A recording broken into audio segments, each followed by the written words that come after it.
I am live. Hello, hello. Hi, Linda. Happy New Year to everybody. I forgot. Of course, I forgot something. Oh, I didn't. It's right there. Ugh. So I'm just chilling today. I did bring my decks if anybody wants a reading for a year ahead for whatever sounds like fun. Am I doing that? Goes there. Goes there. I am.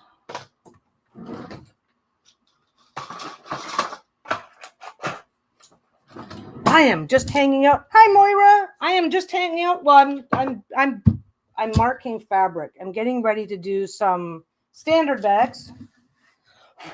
I got everything cut. I got all the fabric cut. Now I just have to start. First I mark it, then I baste it, then I flip it, anyway. And I'm not worried about trying too hard today. Let's see what we end up. Yes, a happy and healthy New Year. Hi, Blue. What was I doing? Was I doing something over here? I'm not doing anything special over here. I really hate this camera some days. The holiday for us is going nice and mellow and quiet. It has been a super quiet year for us, and we're super happy about it. All I'm doing right now is I've got a mark. I've got all this broadcloth that I have to mark so that I can do bags. I'm doing light colored bags today. And it's like, I need the company. I need the distraction. If I end up getting distracted and not doing anything, that's fine too. Like I said, I brought my decks. If anybody's interested in a reading, just speak up. But in the meantime, I'm leaving in a moment for a Japanese dinner. Ooh, I love Japanese food. Japanese food is awesome. But no, I am just doing this right now. I do this in batches, right? So I'll do I think I've got 30 some odd. I think I've got 30 of this going, then I'll add it to do it to all the thing. So I decided to stop in and say what's new with everybody. What's new? What's going on? Anybody need a reading? If anybody does need a reading, just go ahead and pop a question. Anytime. Do it now, do it later. Hi, Kaz. Yeah, we did Lisa and I did a 4-hour live stream. I thought that didn't go. Lisa and I did a 4-hour live stream last night, just doing readings and stuff. We thought we were going to be on for an hour, maybe. We did. We're like, oh, we're a little sleepy. We'll go on, New Year's is really quiet for us usually. And half the time, now I'm the night owl, but half the time Lisa's in bed well before midnight. So it's like, oh, we'll go on. We'll hang out for an hour, do a few readings. And then when Lisa starts getting tired, we'll stop, right? And it was so much fun that we stayed until midnight. So that was fun. So, hi, Sandra. So how's everybody else been doing? How has everybody else been doing in life? Like I said, I am working while we chat. I don't care. Pick a topic. Don't pick a topic. Yeah, an hour. Yeah. I didn't. Lisa was tired. We were tired. We were both tired yesterday, and it's like, well, we'll see how long we last, right? I was fine, and then Lisa just perked right up. It's easy to keep her awake when you're just taunting and tormenting her the whole time. So, but yeah, I'm just gonna do what I'm gonna do. I don't care what we talk about. Somebody give us a topic. Somebody think of a topic. I was going on about those. Has anybody heard about Every Day I Wake Up is a Good Day? Exactly. Anybody heard about those drones over New Jersey? I've been babbling on about those for weeks now. But that's about it for me. Hi, Peggy. Was on last night, and the reading you gave was perfect. Oh, thanks. Yeah. Lisa never lasts till midnight either. Lisa never makes it till midnight. So that worked out really well. But yeah, I have 12 people. If anybody's, hi, Nana B. Oh, yeah, okay. Morris says, I thought you said a super quiet year, LOL, a very eventful year. How many decks and books and dreams released by you and Lisa this year? You both need a quiet holiday to cover. Now, don't forget, though, that Lisa's the unicorn journey was Lisa's deck, and I was the cheerleader for that deck, but I didn't have a lot to do. Then my deck, then Lisa's book. Now Lisa had a lot to do for that book, so that was all Lisa, and I was the cheerleader, but I didn't have a lot to do. And then she also did I forget how many stories the Pooh Tarot. The Pooh Tarot, the newest edition that's coming out, the one that's got Tigger in it. That one, Lisa did a bunch of stories for that one. She did a bunch of the short stories that are in that book. So she had that going on as well. And then we did Sassy Dragons. Sassy Dragons, I had a bunch of work to do to get things started, but all the administrative stuff, that was all on Lisa all over again. I've personally, except for being the cheerleader and the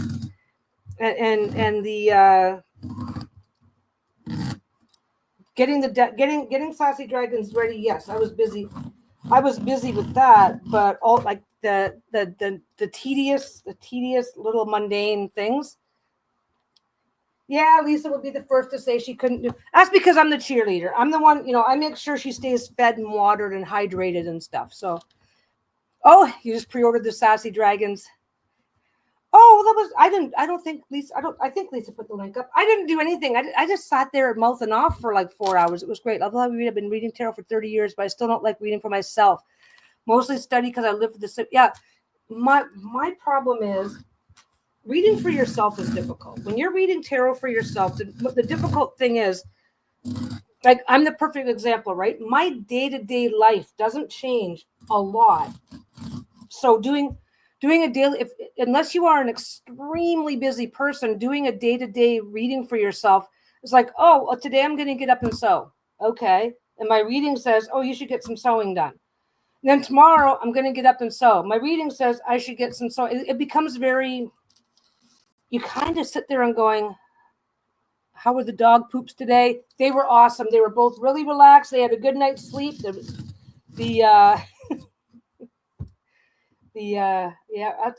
all you talk about is dog poop when you got, especially, you know what it is? It's when there's two people that are responsible for their care. When you're sharing the care, you have to share the information. So, but then again, I guess it depends on the age and the health of the dog, and Bruno's a diabetic, yada, yada, yada, so it's fine. But no, I find that when you're doing readings for yourself, it gets boring unless you've got a lot going on. And it also gets like, I'll get a card like, okay, I get a card and it's like Pentacles or something like that. And it's like, oh, I need to get some work done today. You get kind of stuck in this rut. Not everybody. This is how it works for me, because I'm not a super busy person. I get up, I sew, I take the dogs for a poop, and then I sew some more, play around on the internet. Oh yeah, we don't talk about the poops other than who's going to clean it up in the backyard.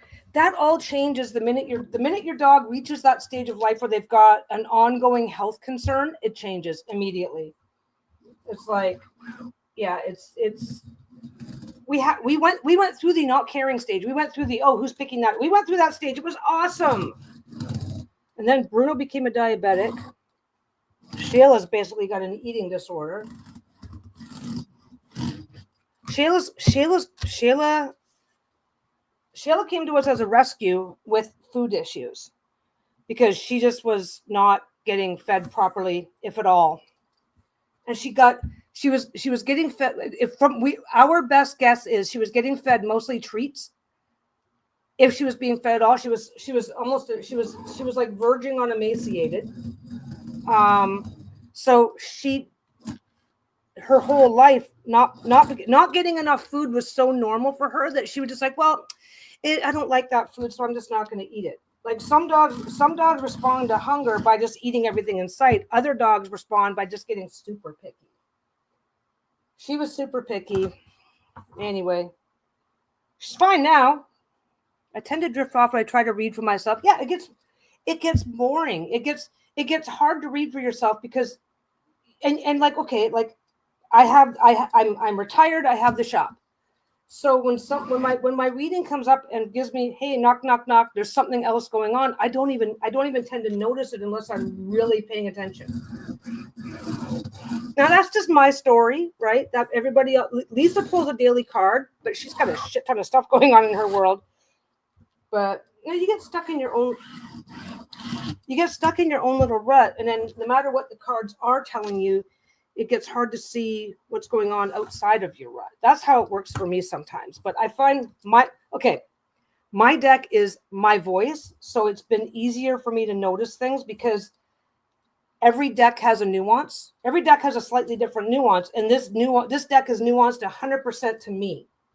So with that in mind, I'm getting better, more detailed readings, and I'm picking up on nuances that I know I've been missing in the past. But and if anybody wants a reading, I don't talk about the wait a second. Sandra says, I read for myself mainly. I just read for someone else and it was spot on. I was so excited. Oh my God, it is so cool. I don't get a lot of chances to do readings. Did you create those templates with the wooden handles? Yes. You know what this is? This is flooring. I went in and went through the flooring section because you can get the flooring in about, you're ahead from Moira. Listen. Okay, I'll pop that so I can finish the. I am just making standard pocket pouches. I use a template to mark my fabric, right? And then I just have to sew it on. Then once I get all this white marked, then I'm gonna sew it onto this, right? And then finish it into the bag. Because for me, if you're doing just one bag, you just do the bag and you're done. But if you're doing it in large scale, it's a lot easier to do this. But all this is I went into Home Depot and I got some flooring. I'm not even sure exactly what this is called, but I got a piece of wood that I liked how it felt, and it was about a 36 by 36, a square yard. And what I did was I came in with a piece of paper already marked, did my measurements. If anybody who's ever had to go into Home Depot and get a piece of wood and have them cut it for you knows exactly what I'm talking about. I have my cuts marked. So then when I went in, I said, here's the cuts that I want. And then they trimmed this down and made me a full set. And all this is cheap wooden. All this is very cheap wooden doorknobs, like the kind you'd use on a cabinet out in your shop. And I took a tiny bit of sandpaper, nothing crazy, and I just scuffed there. And I scuffed the underside. I scuffed the underside of this, and I scuffed this a little bit and glued it on with regular glue. And that's it. So yeah, I got it cut to shape. I got it cut to shape at Home Depot. But yeah, all this is a piece of flooring. The flooring it was about $20 total. And then I just picked out a piece of flooring based on thin, light, but still relatively solid, so I could. I forget where I got the idea from. I was using cardboard. Cardboard is great. I don't know why I'm getting whatever already. Cardboard. A cardboard template is great, but they fall apart really, really quickly. And this, I've had this for like years now. There you go. Okay, so blue. I'm a genius. Thank you. I'm so accurate when it comes to reading for others, right down to details. It's amazing because I'm partially a skeptic. I question how does that work? Yeah, like that makes it easier. Because I'm gonna do a couple readings. And don't be shy. Don't be shy about asking for a reading or whatever, guys, because when I'm coming online, I need to at least get a little bit of work done, but it's not like I can't take a second. What deck do you want? Who's doing? Moira. There we go. What deck would you like, Moira? If you don't ask, I'm probably using the NSFW deck. A year ahead reading. And since we have a much smaller group, last night we were just doing 2 cards because we had a lot of stuff to do. Maybe I'll try 3 cards today and see how that looks. So don't be and this is something I've said before. Whenever I'm on doing these live, if anybody wants a reading, I'm happy to grab, especially now that I've got this deck. This is such a quick and easy read for me. It takes a lot less work. So anytime I'm on live, if no matter what I'm doing and no matter what I'm talking about, I'm perfectly happy I enjoy the I'm here because I'm enjoying the distraction, right? I'm here because I do the lives to get a little bit of company, a little bit of chatting, and a little bit of distraction. So a little extra layer of distraction with readings and whatnot is never a problem for me. Because if I'm that busy, I just don't come live. Year ahead. Interesting. Okay. I'll give you your cards first. I do read reversals, but not as exact opposites if you were around last night. So the first card is, let me see how I'm going to have to do this. Maybe I will do, you're not going to see anything. Is that better? No, that's not better. Let's see what we got. You are the fucking magic, so use it. You already have everything you need to succeed. This is what I'm going to do. This is what I'm going to do because I can do this. Let me just mess with my camera for a minute. That one.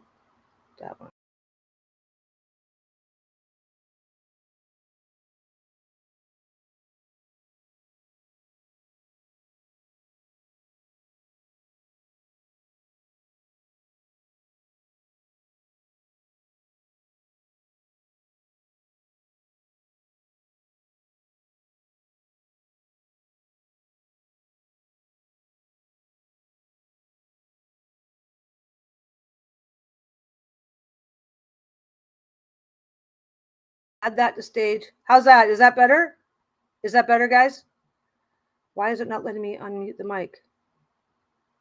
Oh, Jesus. Okay.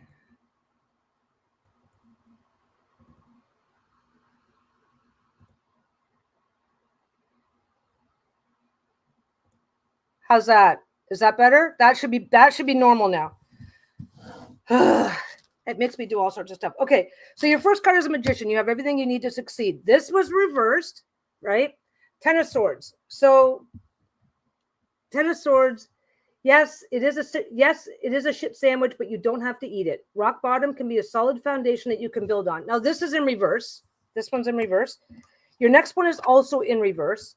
And that is Two of Cups, time for some mushy love shit. Lean into the bonds that balance and enhance your life. They've got potential. This was also in reverse. So where I'm looking at this as a year ahead is I'm seeing that this is your focus for the year. And the reason why I'm seeing it as your focus for the year is because either you will be experiencing or you have recently experienced feeling pretty fucked over by someone or something.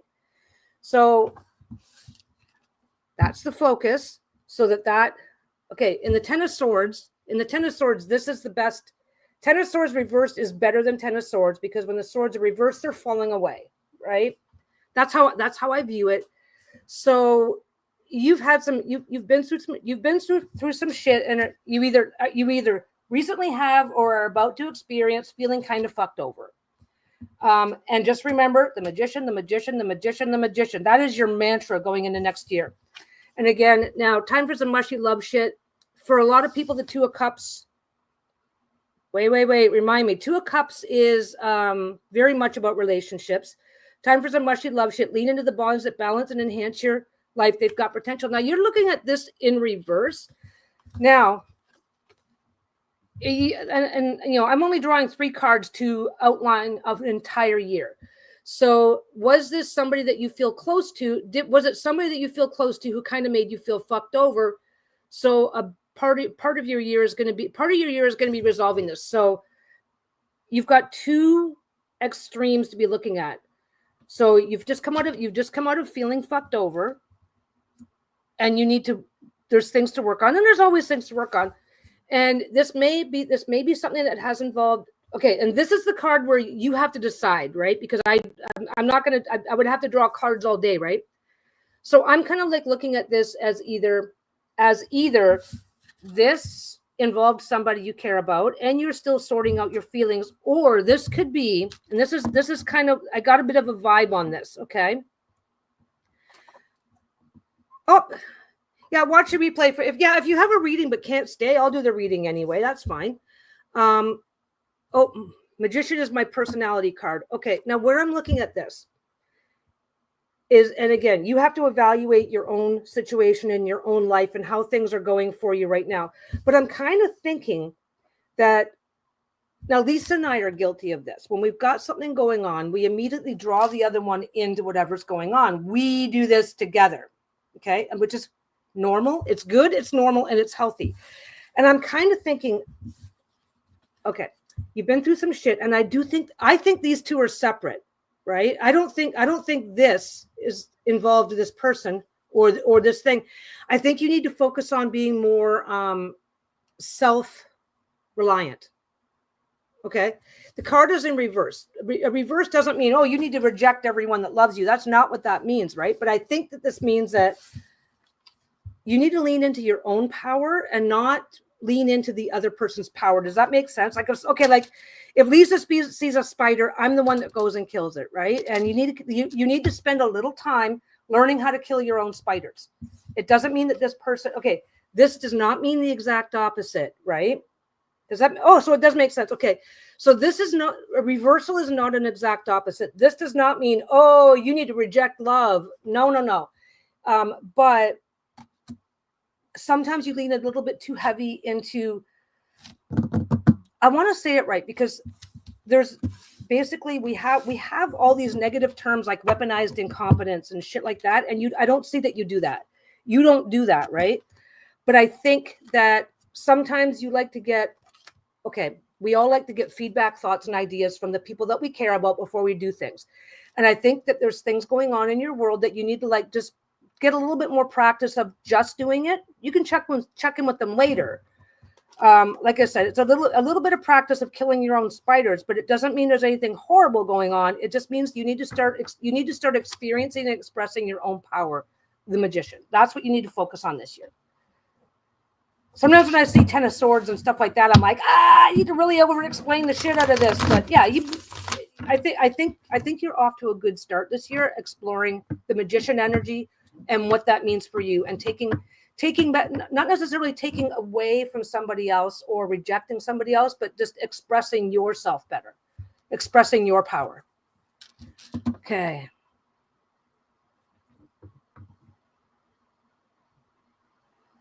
I agree about reader. I missed the comment. Okay. I see reversals as like the shadow version. Like I see, okay, Queen of Pentacles, nurture, nourish, and fucking slay. Okay, let's just take that card as an example.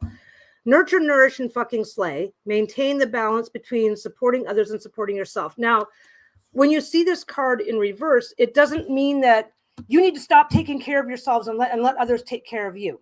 Now, what it means is, it still means nurture, nourish, and slay.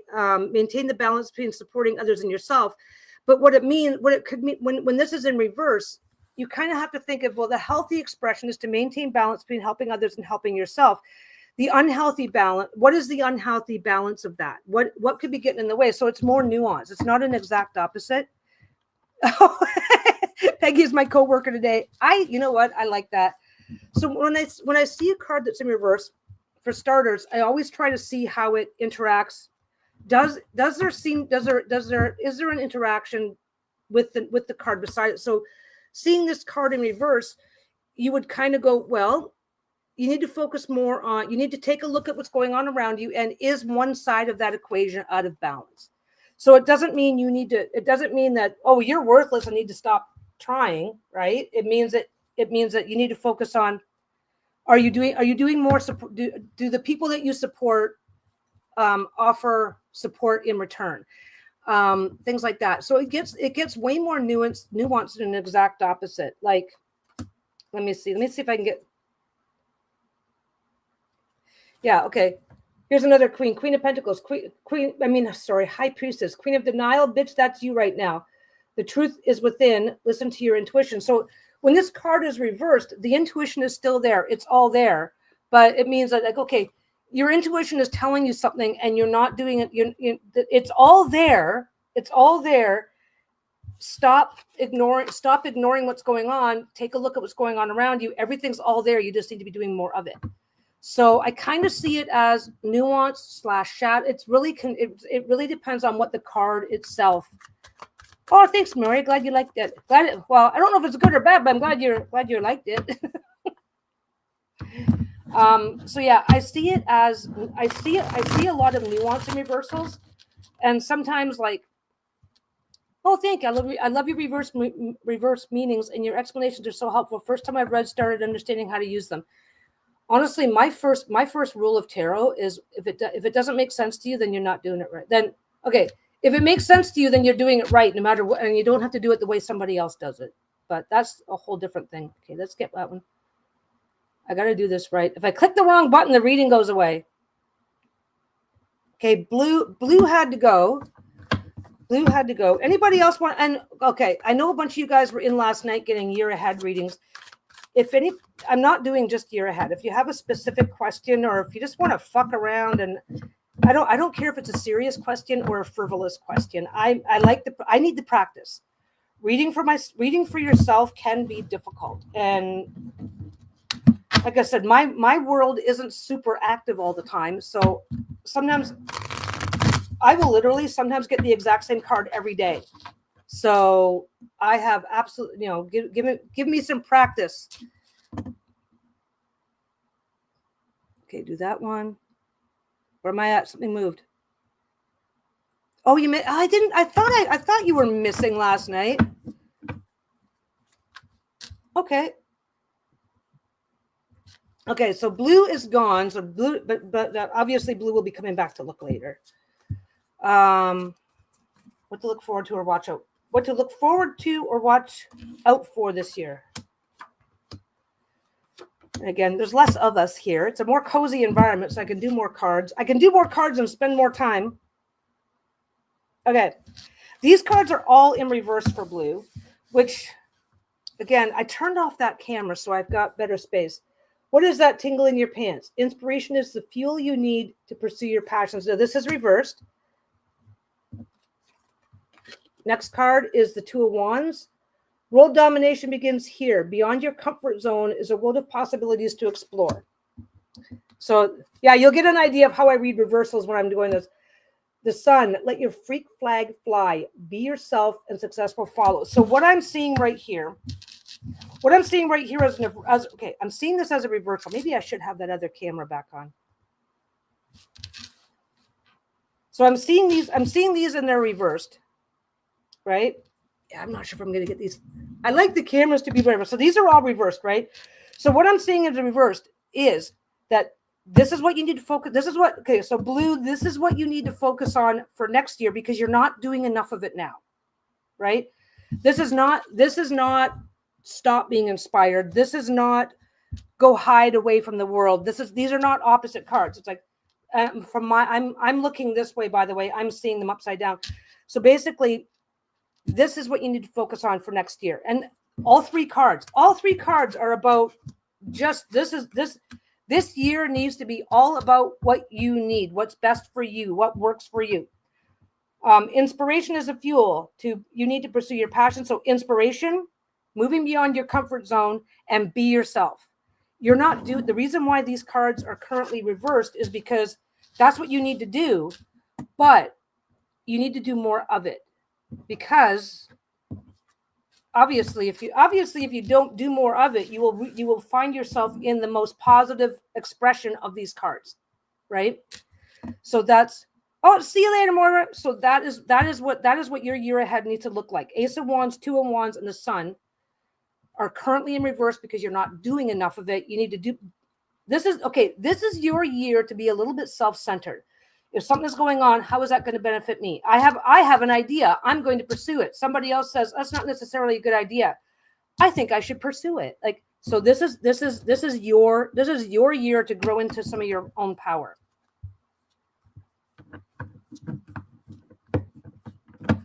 Okay. Who is next? Oh, 1 second, obviously. Okay, hi, Bruno. Let me just step over you.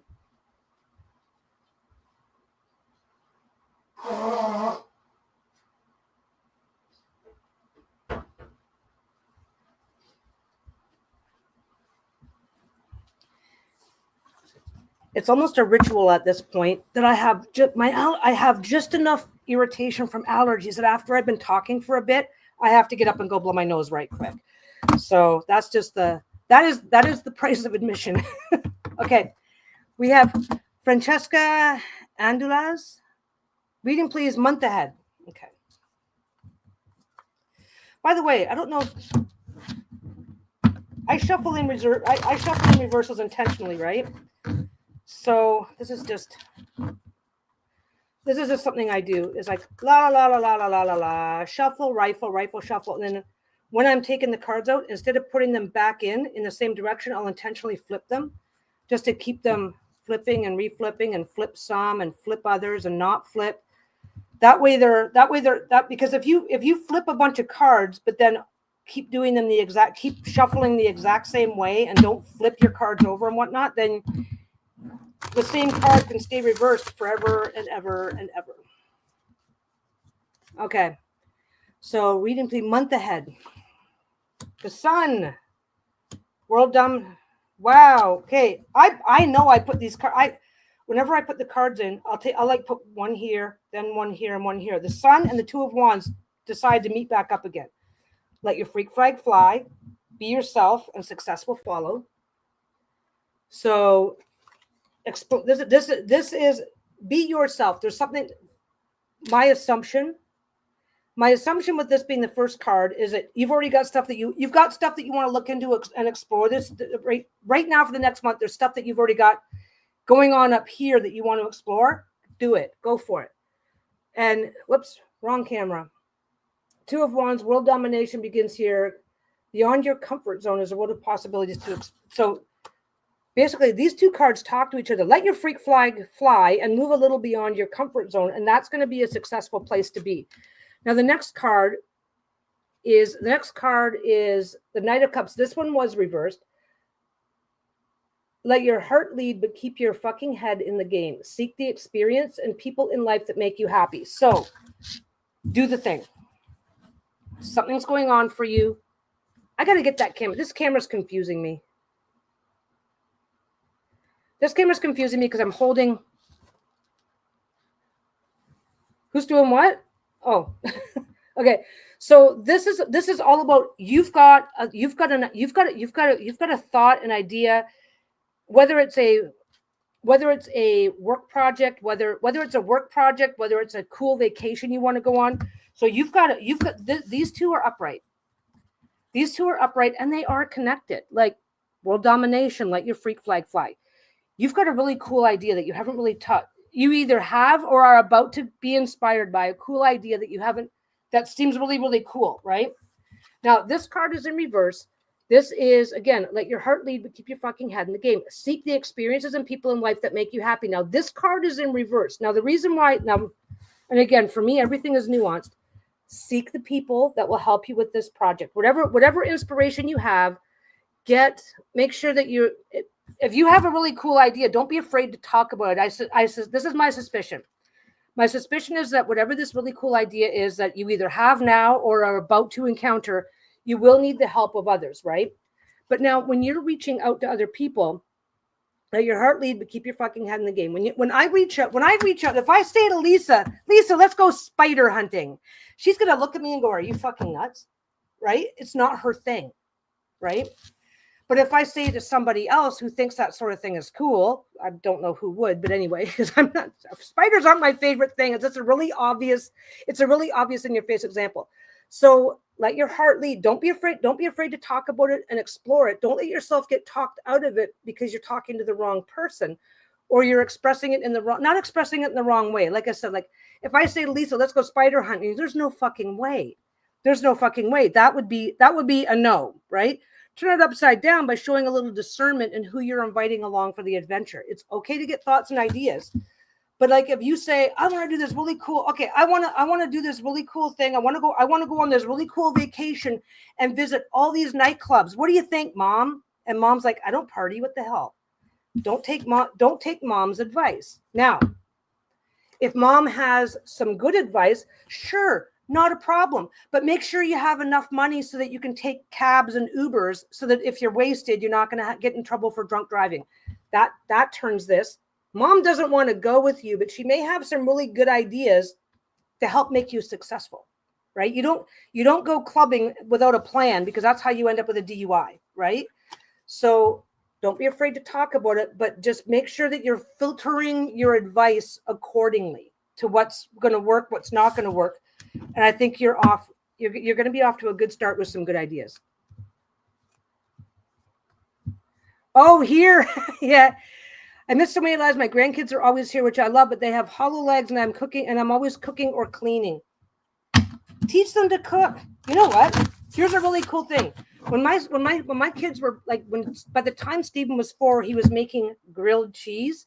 He would make some toast, butter the toast, put a piece of cheese in it, and then throw it in the microwave for like 10 seconds.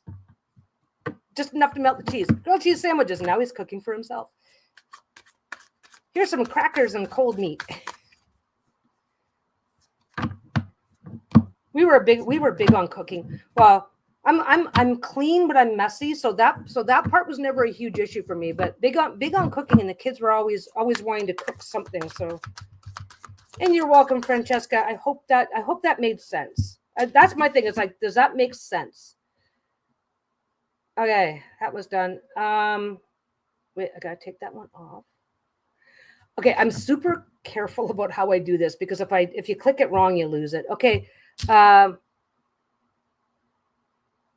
So Kagana, unless people say otherwise, I'm just going to stick with the NSFW deck.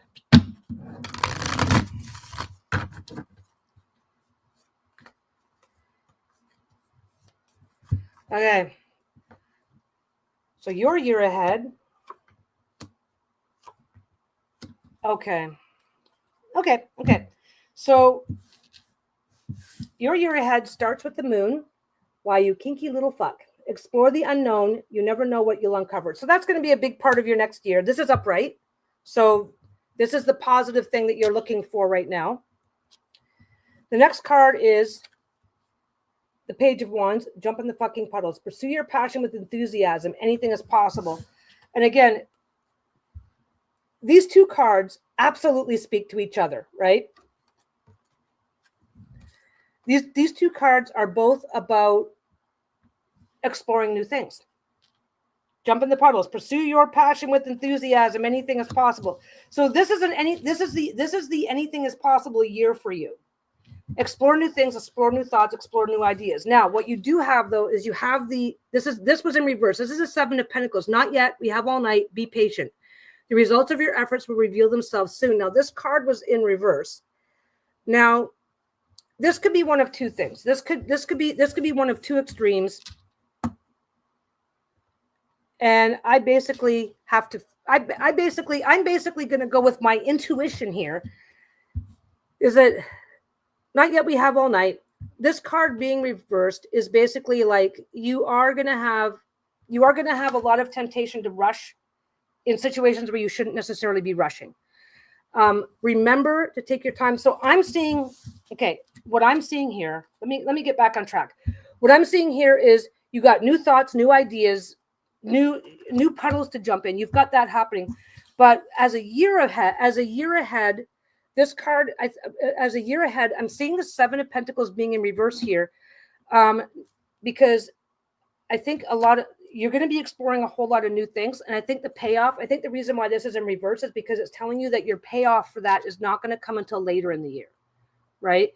So whatever the new things to dive into and explore are not going to be instant. Hi, Tami. Are not going to be instant gratification, which is absolutely fine. So this is your job. Your job is to explore the new things. Your responsibility, if it's in reverse, your temptation is to hurry your way to the goal. So your job is to explore new things. Your responsibility is to go, I can have an idea today and it can take weeks and weeks and weeks to play out, and it's fine. So your job is to explore new things. Your responsibility is to remember that that you're not gonna get instant gratification. Let the fire burn in a balanced way. That's a great way to think of it, right? But like, don't be okay. Don't be afraid of exploring all the new things. But some of your, and you may get some immediate returns, but some of your best returns are going to happen a little later down the road. But it'll be worth it, right? That's all about the it's like, good things come to he who waits. That's a biblical term. That's a biblical verse. But anyway, or it's in the Bible somewhere. Okay, who's next? I'm doing that. Okay. Robin's question is, my new guy is more outgoing and I'm more reclusive. What's the best way for us to make the most of our connection? Well, let's start with me not. You ever do that? You're like, as soon as the camera's on, it's like you're trying to shuffle and it's like, I want to look really cool. The camera's on. I need to look cool doing this. It's like, I'm not gonna. Okay. So one of you is more outgoing than the other. Is the crux of the problem. You're the introvert, the reclusive one. Okay.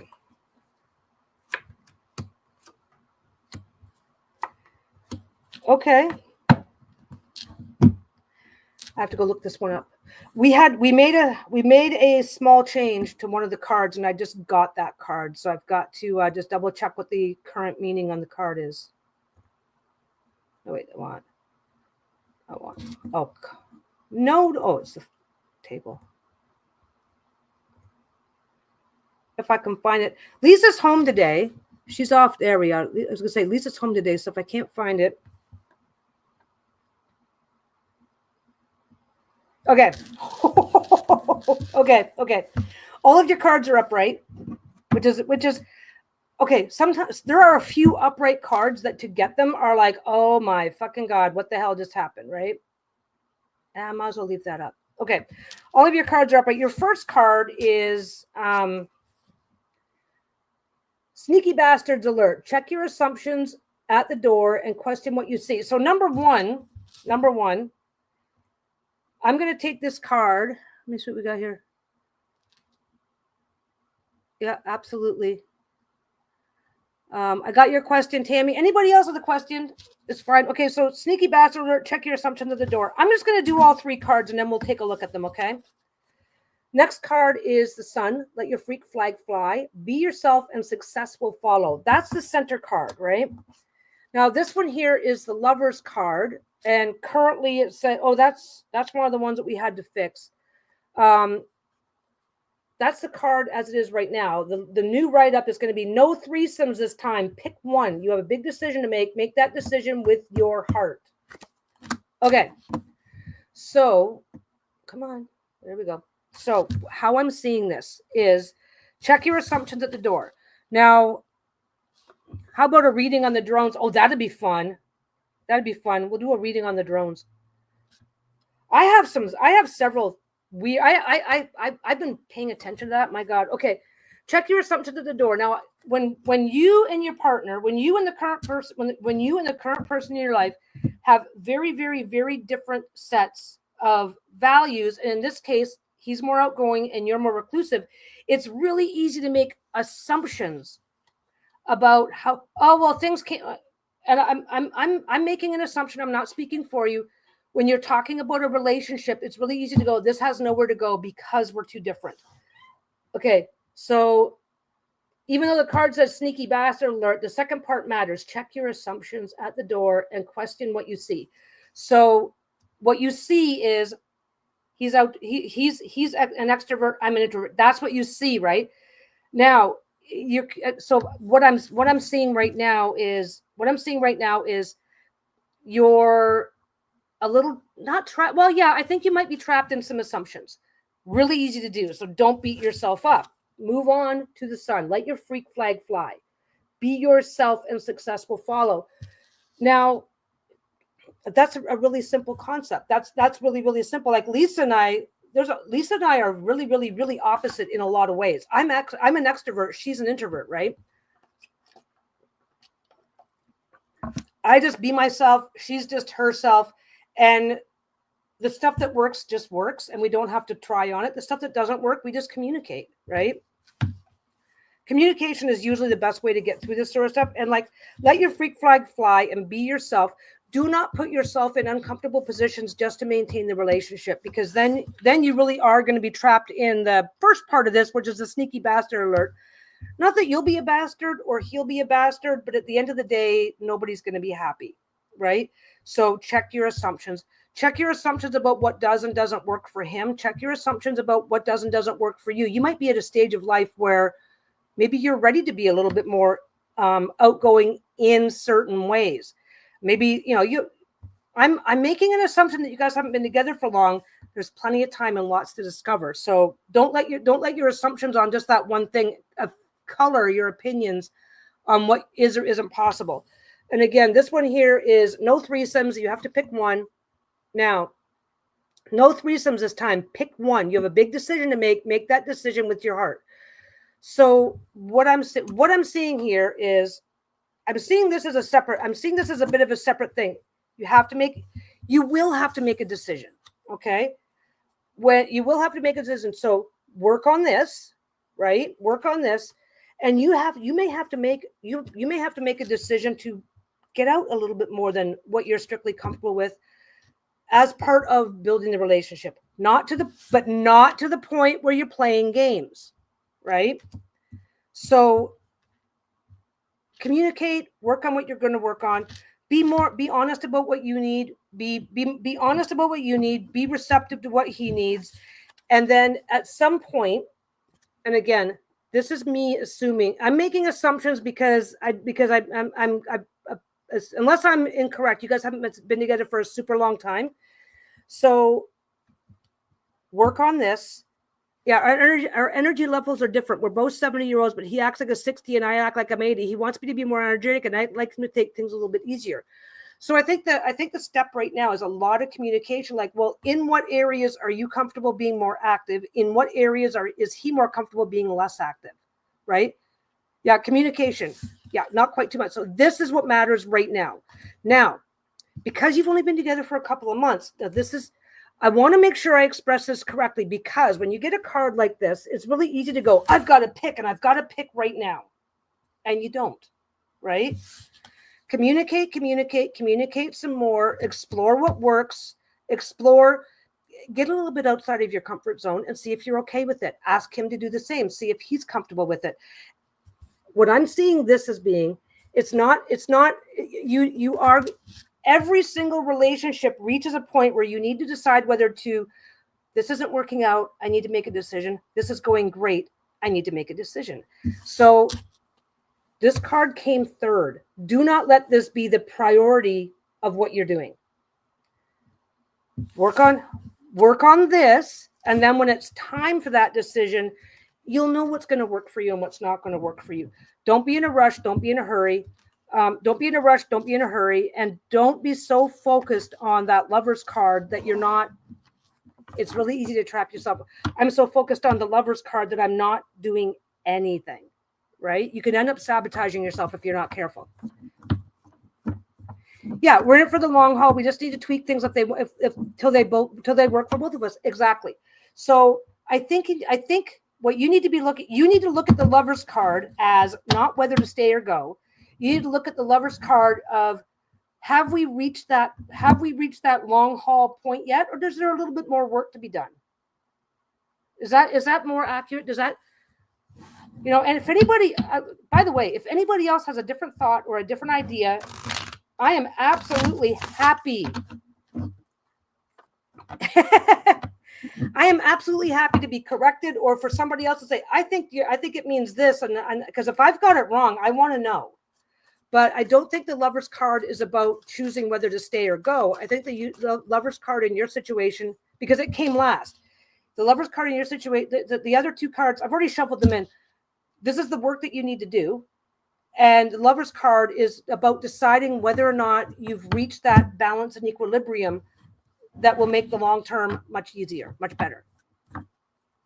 And the more I see those cards, the more I want them to arrive already. Oh my God, yeah, I'm so in love with my prototypes. These are just the prototypes. Now the thing is that Lisa can give you all the details.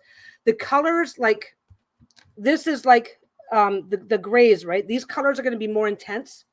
The colors are going to be more intense. Nothing changes. Every single piece of artwork that I'm showing you is done. There are no changes to the artwork. Like I said, the lover's card that I have here said shit or get off the pot, and we changed it to no threesomes. There are some small changes in that. I think we made exactly 5 changes out of both decks. Between both decks, we made 5 changes to the wording, and that's the only change that we made. But the art is going to be a little bit more like rich, or rather, not the art, the colors. The colors will be more rich. These are a little washed, but I'm not sure how rich that's going to be.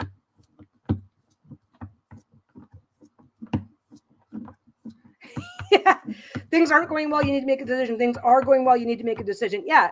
Okay. So, and again, like I said, it's not about. I don't think it's about whether to stay or go. I think it's about what to communicate. What do you need to communicate about, and what is like? Oh, this is fine. Like that. That's.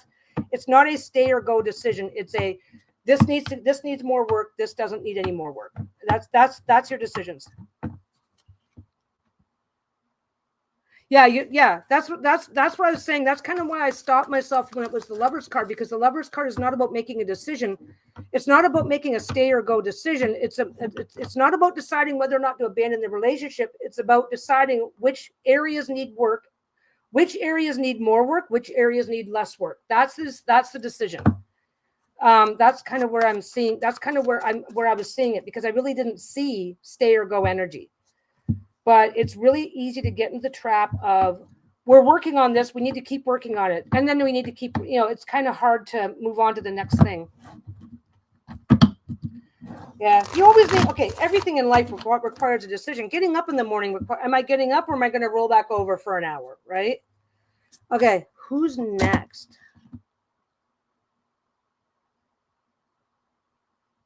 Oh, thank you. Let me see. Here we go. Sandra, what do I need to concentrate on in the new year? Okay. Get back over here so I can see.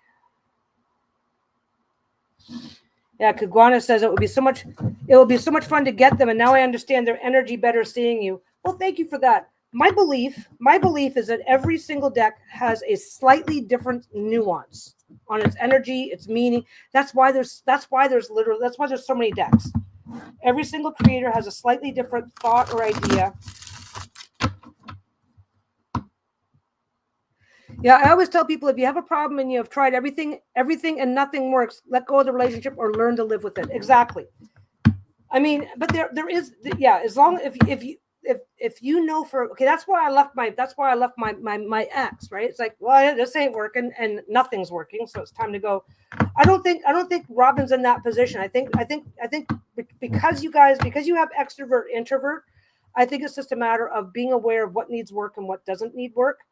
And not getting trapped in some preconceived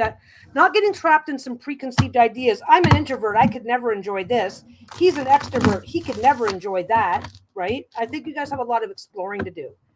And as part of that exploring, there will be decisions to be made. But it's not like to end it. It's not like end it or continue it decisions. It's what do we need to focus on? What's okay now? Aaron Octavia, hello. Okay, Sandra's reading, and again, I will get out the standard if that's what people want, but I'm assuming the other one. Okay.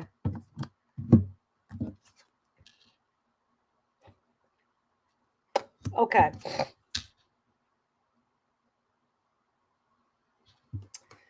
Okay. Knight of Swords is your first card. Kick the shit out of the problem. Take decisive action in pursuit of truth and integrity. That is your first card.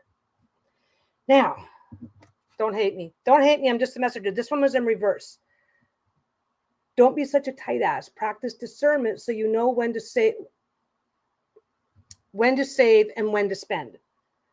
Okay, so the Four of Pentacles is often about hoarding your resources to the point where you won't make decisions. I'm not going to make a decision because that might cost me some of my resources. So you just kind of sit here hoarding. You become a hoarder, right? So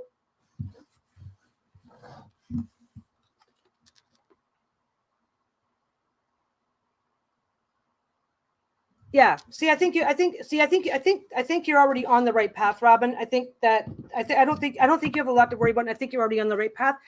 You just need to keep that in mind, and don't do the things, because we cannot everybody self-sabotages themselves some way, somehow. So just don't get stuck up with that. This was also in reverse for you, Sandra. Don't get tied up in red tape unless you're into that. Following sound advice does not have to mean following every rule. Now you've got these two are both in reverse. So you need to kick the shit. So you've got some shit to deal with going into next year. And you need to kick the shit out of the problem by taking decisive action. I'm guessing that you probably, it's the first card. It was the first card. I'm guessing you probably already know what the issue is. You probably already know what you should be doing. So you are being a bit of a tight ass about it. You're like, well, I don't know. My car keeps breaking down, but I don't want to spend the money, right? My car keeps breaking down, but I don't want to spend the money for the repairs. So you're being a bit of a tight ass, right? It does not have to involve this grandiose, huge, overarching thing, but you're being whatever problem it is that you need to kick the shit out of. You're kind of hoarding what you've got. It's like, if I do this, I could be risking this, right? I could end up losing. So basically you are in a stage, and it could be an opposite. I always, like I'm going to look at this from what my impulses would be, right? My impulse is to say that, know when to save and know when to spend. So this may be I might be off base, and it might be the exact opposite. That is like, maybe your car is turned into a money pit and it's time to stop spending money on the car, or the car needs some repairs and you don't want to invest in the car because you're afraid it's going to turn into a money pit, right? And that's like that's like the really, really obvious example, but you are being a little bit too, your concern for your resources is making this harder to deal with, whichever direction that's going, right? And the Hierophant, don't get tied up in red tape unless you're into that. Following sound advice doesn't have to mean following every rule. And you're currently in reverse on this. You've got some thoughts, ideas, and opinions that are coming to you externally, and you're really concerned. If I do this, that person might get upset. If I do that, this person might get upset. You're kind of getting stuck in some bureaucracy that's coming from outside of you. At least that's how I'm seeing it. So basically, is to turn these two around, to recognize that your resources are there for your benefit. Your resources cannot benefit you if they're sitting in a little box buried in the backyard, right? It doesn't mean you have to start spending.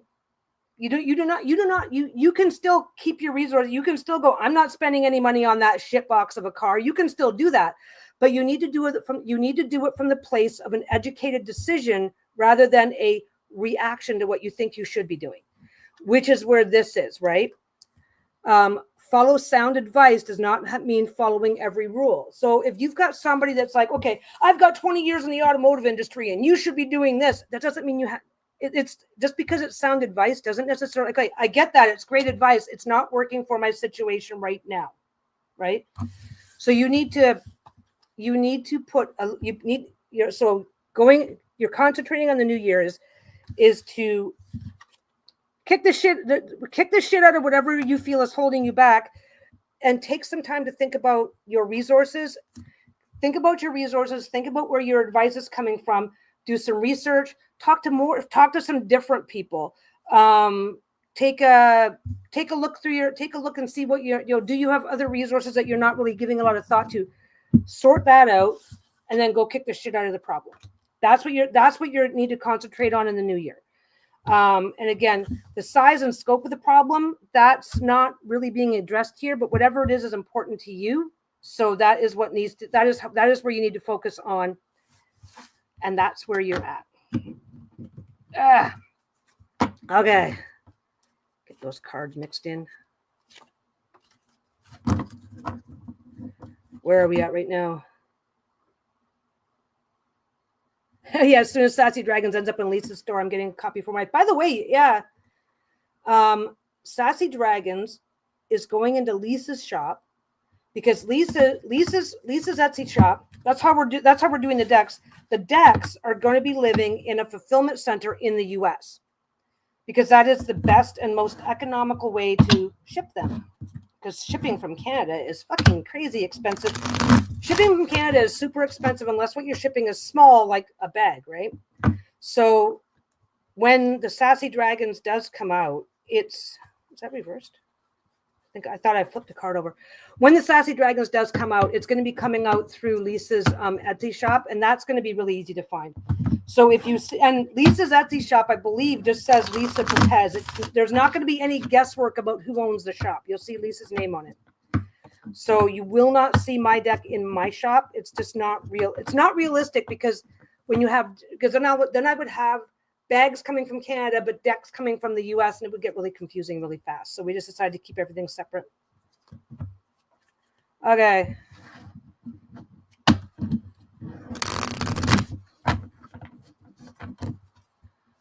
So what is the you doing? What is the message for Tami for the new year? Well, that just jumped out. Lovers. And again, we changed the write up on this. Don't get, wait. No threesomes this time. Pick one. You have a big decision to make. Make that decision with your heart. So you are going to have to actively engage your intuition. You have a big decision coming up in the year, and it is going to be very, very important that you make that decision through your intuition. Make that decision with your heart. So that is your thing. I'm going to get two more cards.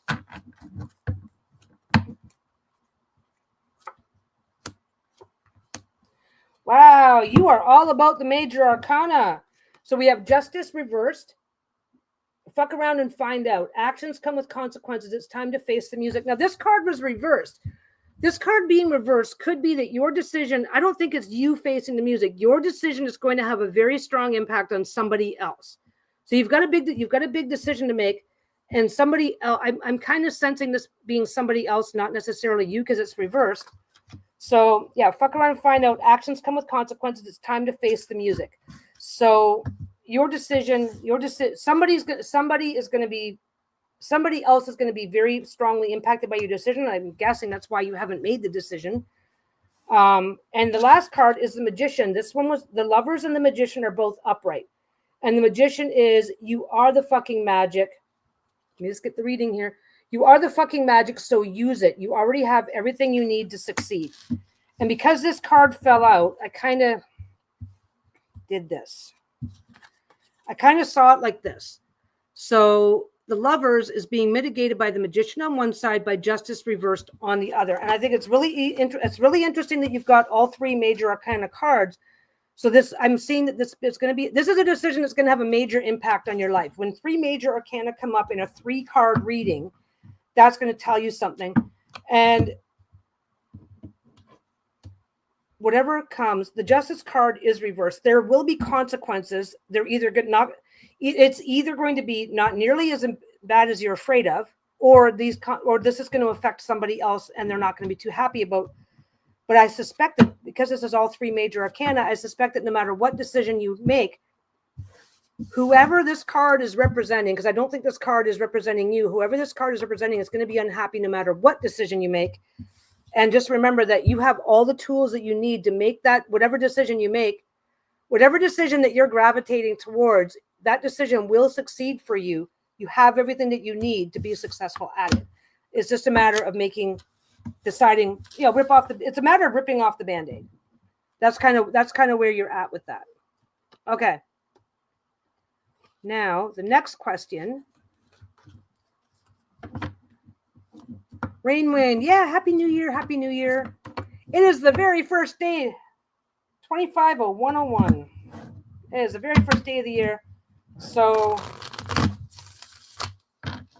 oh, good. Yeah, so the fact that you have the Magician, though, is also it also makes it pretty clear that you have more control over this. Whatever's going on, you have more control over it than you think you do. I think it's just a matter of reconciling how that how that other card is going to work out, how those repercussions are going to go. But I don't think it's going to affect you. Okay, that's not always true. Because whenever you make a decision that you know is going to upset or hurt somebody else, you do have an emotional, the repercussions might just be, hi Rose. When the store is going back online February 1st. The postal strike is over, but people are still talking. There are still people that are having delay. The strike ended December 15th. The strike started November 15th, ended December 15th, and there are still people waiting for mail that was sent out like before the strike. So there are way too many delays. So I'm going to come back I'm going to be back February 1st. Let the last of the Christmas rush over. Let the shit show settle down first. I'll be back February 1st. Oh, who's going? Oh, have good dinner. We just had lunch. We walked ourselves over to McDonald's and had lunch. We had McLunch. Okay, now Kaz asked for, how about a reading on the drones? Who hasn't heard about the drones? Who has not heard about? And anybody who has, okay, there's like only 17 of us here. If anybody has it, if anybody still wants a reading, if anybody wants a follow-up, has a different topic, then yeah. Okay, so the drones, basically starting, was it in late November? Okay, starting in late November, over New Jersey and a bunch of the other eastern states around New Jersey, people started spotting these weird shit in the sky. Okay, people started spotting if you look up New Jersey drones, you'll start finding all sorts of stuff that was making the news. So basically, people are like, okay, we're seeing all these UFOs. What the hell is going on? We're seeing drones, but these drones are the size of a fucking bus. Okay, so basically, everybody starts calling in to the police. This is all happening at night. They're seeing drones and they're seeing fireballs in the sky, like floating fireballs, and some of them look like they're dripping. People are looking up at the sky and seeing really weird shit. Okay, people started seeing really weird shit to the point where they're calling the police. They're calling and they're saying, we're seeing this, right? It got so freaking, it took out, and this was already going crazy, right? New Jersey reaches out to the military and to other, they start reaching out to the military, to the government, going, what the hell's going on? Because there's always an Air Force base nearby, right? Okay, well, there's not, but they started reaching out going, do you guys know anything about this? And the government's basically coming back going, nope, nothing to see here, nothing to see here. Yeah, I don't think we're alone in the universe. I think it's completely arrogant. And I think it is completely arrogant and irresponsible to assume that we are the only living thing in a human beings have only existed. We have only existed in this level of intelligence for about 200,000 years. And we're the only intelligent thing in a universe that's 12 billion years old. It's like, no, we're not alone. We're not alone. Anyway, okay. So people are seeing all this shit, right? To the point where the Pentagon makes a statement. Oh, blah, blah, blah. People are seeing stars and airplanes. They're seeing commercial drones. And now don't forget, like the local news station can send up a drone to look at traffic and whatever, right? So there's like nothing to see here. Nothing to see here. And basically, people are coming back and they're going, there's something to see here, because some of these drones are hovering for 6 to 8 hours at a time. Now, drones are usually battery operated. Drones are usually battery operated and can only stay up at best for a couple hours. And that's like the $1 million high-tech civilian drones. God knows, a military drone is basically an airplane. They don't hover, right? Anyway. So this is going fucking crazy. This is going fucking crazy all over the media. And yeah, human evolution is low. The universe is so big and there are things we as humans can't see. Yeah, I don't think we're alone. I don't think we're alone in the universe. Anyway, we're getting major sightings coming through this area. Like, and people are seeing like swarms of like 40 to 50 coming in from over the ocean. People are freaking the fuck out, right? The Pentagon does a news conference. The different various news conferences, right, are like, oh, there's nothing to see here. It's just, it's back to the 50s. Oh, it's just swamp gas. That, that sort of shit, right? There's nothing to see here. And people keep seeing stuff. And then it's just continuing. It's not stopping. People are seeing really strange things. But the thing is that people involved in drones as an industry are saying, like, some of these sightings are drones. Some are regular weather drones, whatever. Some of these sightings, people aren't seeing. When something happens and suddenly everybody is looking up, people who've never had a reason to look up before could end up being pretty shocked by what's up there. Satellites, commercial aircraft, helicopters. There are types of drones that do get sent up at various times of the day, at night, for research purposes, yada, yada, yada. The military has drones. So people are looking up, freaking out. But the thing is at the end of the day, there's a percentage of these drones that nobody can fucking, they're not doing a good enough job. So this goes in a big circle. Now, Kaz would like to know a reading on the drones. So what are they? Where are they from? This is the big thing, because now that everybody's looking up, people are looking up elsewhere and going, there's drones here too. And again, these are not the type of drones that you would expect to see anywhere. They're not like, we all know what a military drone looks like. For good or for bad, we all know what the military drones look like, the airstrike drones. We know what those look like. Those aren't in New Jersey. We know what the type of drones going up for traffic look like. We know what we know what an Amazon drone looks like. Remember Amazon experimenting with using drones for delivery? We know what those look like. People know what that shit looks like. They're looking up and going, that's not what I'm seeing. This is the size of a bus. And it's been hovering here for 4 to 6 hours. And as far as we know, nobody's got that technology. Anyway, people are freaking out. It's going crazy. I do think a huge percentage of these sightings are people that are just not used to looking up. So they see something, oh shit, and they're freaking out. Because when you freak out, when people who do know what they're looking at get freaked out, people who don't know what they're looking at really freak out. But there is something afoot, because basically there was a big rash of drone sightings over New Jersey, and the government, the TLDR is there's a big rash of drone sightings over New Jersey, and the Pentagon and the government came back in and said, nothing to see here. Nothing to see here. It's airplanes. It's you're mistaking the moon for a drone. Like, it's fucking crazy shit. And because everybody's looking up and everybody has a smartphone, there are way too many videos that are defying explanation. And yes, some of these are legitimate aircraft, legitimate helicopters, legitimate everything. And then you've got the video of the guy. This has been hovering over my yard for the last 5 hours, and he shows 10 solid minutes of it. The lighting configuration is wrong. The shape is wrong. And the government's going, nothing to see here. So people are like, and then, because everybody is looking up in New Jersey, everybody is looking up elsewhere. And there's and other areas are reporting the same fucking problems. And they've already admitted, oh yeah, when they turn off their lights, we can't track them. And then you've got the people that do drone research and blah, blah, blah, blah, going, any drone can be tracked. So if we can't track them, there's a problem. So yeah, look up New Jersey drone sightings as your first, and look it up in the news. Like, this has been making the news.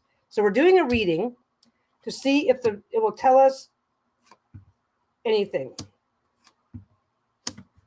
So let's see. You guys, okay. I don't do this kind of reading, so let's just see what we come up with. Let's see if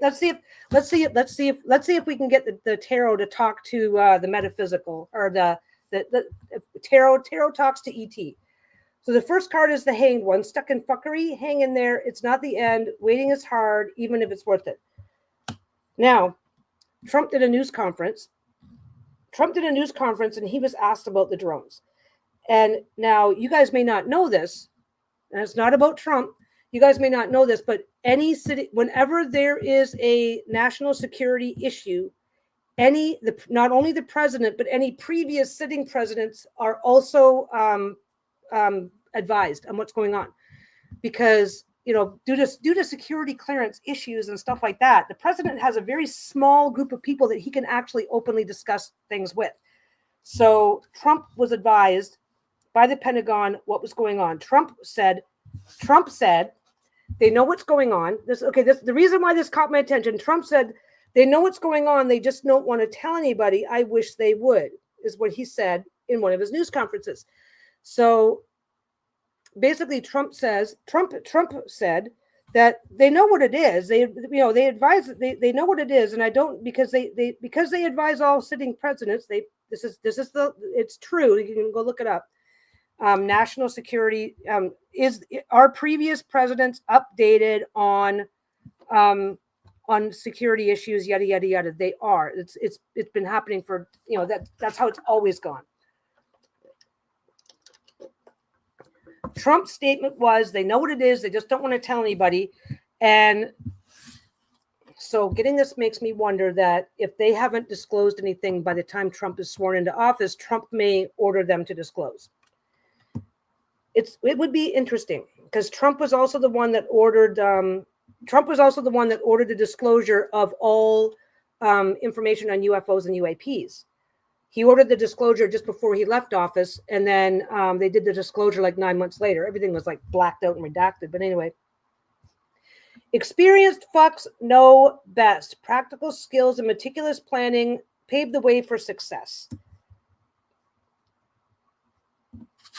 And then the last one, Page of Wands, reverse, jump in the puddles, pursue your passions with enthusiasm, anything is possible. So I think this is very much, people know what's going on and they're just not willing to tell anybody yet.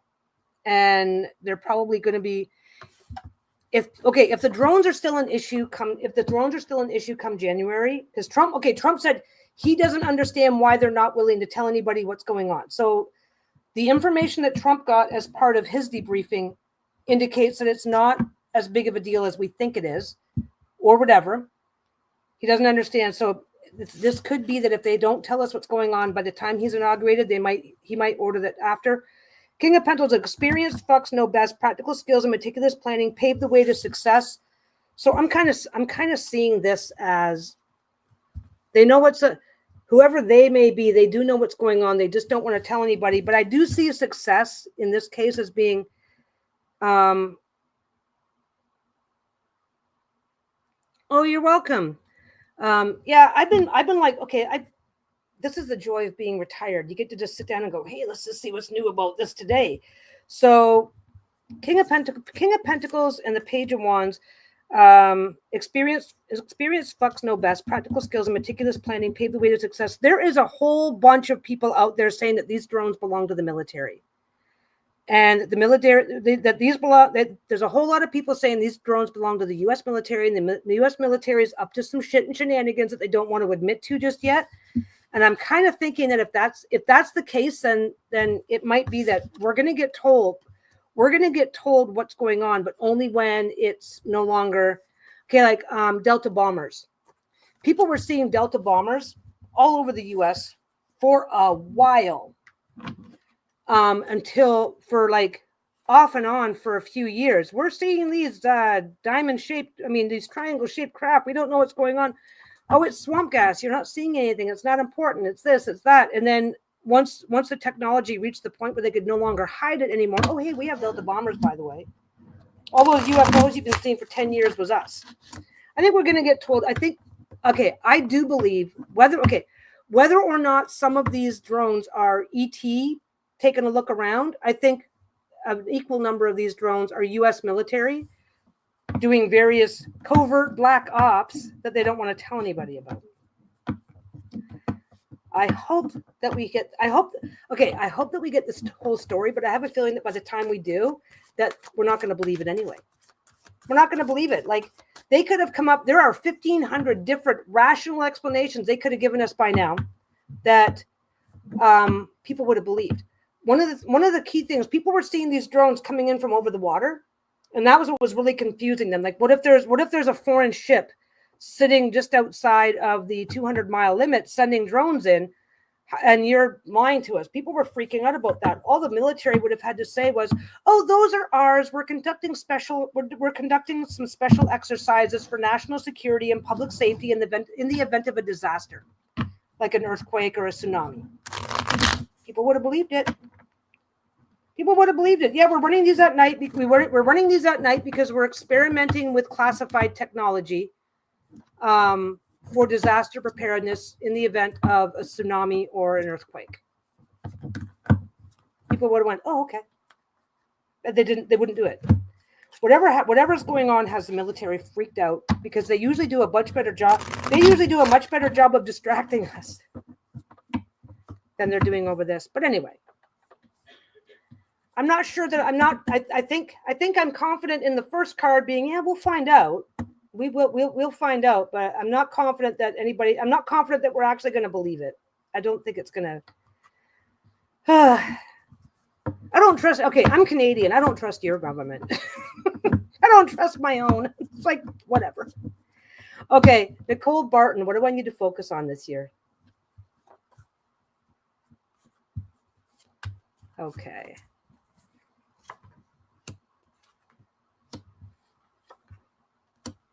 Okay. So your first card. Oh, just a second. Ugh. Oh, let's just walk without limping. That'll be fun.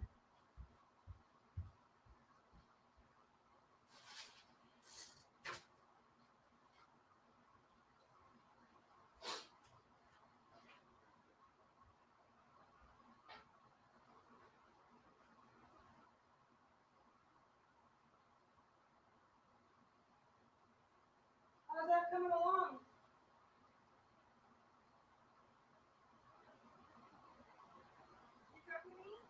Yeah. Nice. Have you done photos yet? Yeah. Is it fun? No. Are you still live? Yeah. I had to pull my nose for the photo underneath, and I thought I'd check on you. You can all melt in the room. Huh?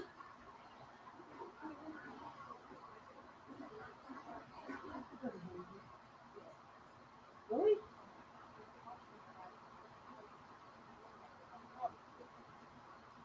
Whatever.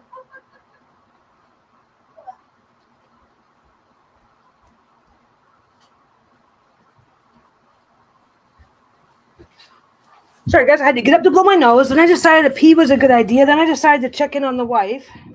I just decided to fuck off for a minute. It's what I do. But that's okay. You guys are allowed to talk to each other. Yeah, maybe the. Yeah, this is the thing. Okay, I think that we have an interesting series of events that happen. I'm going to do this reading. Then I'm going to. For me, okay, when you zoom out, when you zoom out to the big picture, it's really easy to see what's going on. At least for me, at least it tells me this. Oh, you're a big picture person, but it's very difficult to explain, right? It's very difficult to explain how I'm getting from A to B over here, and oh, this is all going on. I think that if there is an ET floating around keeping an eye on us, I think we're very close to being told the truth about it. Okay, so Nicole, I already have your cards here. So Nicole would like to know, what do I need to focus on in the year? Queen of Pentacles: nurture, nourish, and fucking slay. Maintain the balance between supporting yourself and others.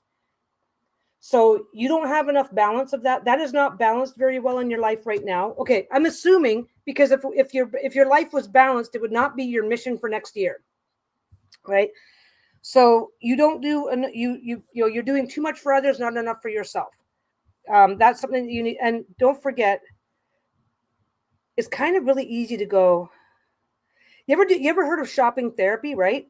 It's really easy to go, oh, well, I do plenty for myself because I go out shopping with my friends every weekend. I'm doing plenty to take care of myself. No, you're not. You're doing plenty to distract yourself, right? So maintain the balance between supporting yourself and others. Supporting and entertaining are two different things. So just keep that in mind. And like I said, like I have said previously, going by what the card says and then adding a layer of intuition. My intuition says that you need to do more to support yourself, to and like I said, it's not about entertaining yourself or distracting yourself. So you need to work more on that and maintaining that boundary. You're always there to help a friend through the crisis, but you're never there to help yourself through a crisis. Oh, well, you're welcome for that information. So the next one, and I'm going to babble about some of that in a minute anyway, because I like to do that. Okay, the sun, let your freak flag fly. Be yourself and successful follow.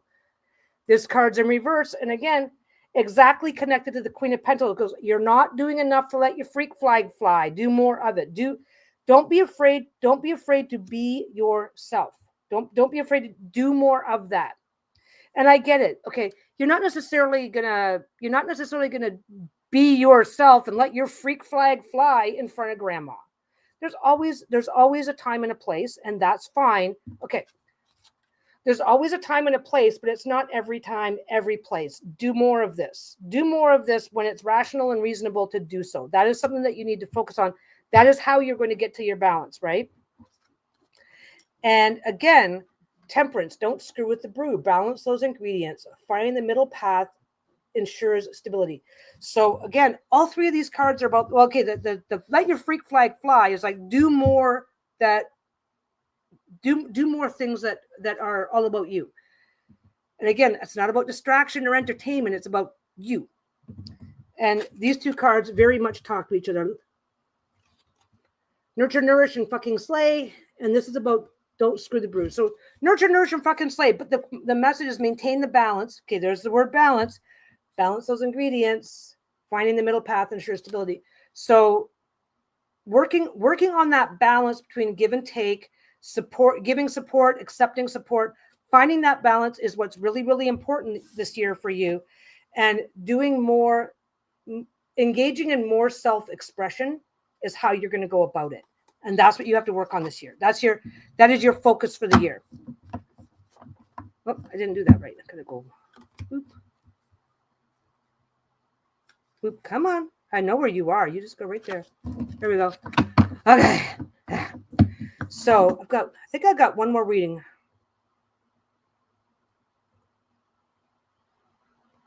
Intentions, trying to set patterns. Let me go. Okay. Cece would like a reading about the intentions I'm trying to set for the new year. So I'm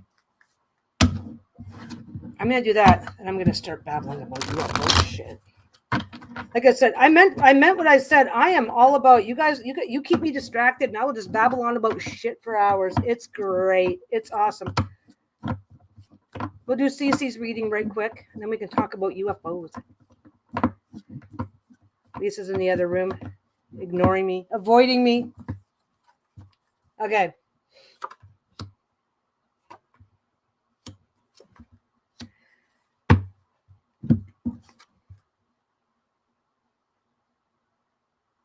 Okay. So you've got the Three of Cups. Three of Cups is spend time with the friends who would help bury the body. Surround yourself with those who support and uplift each other.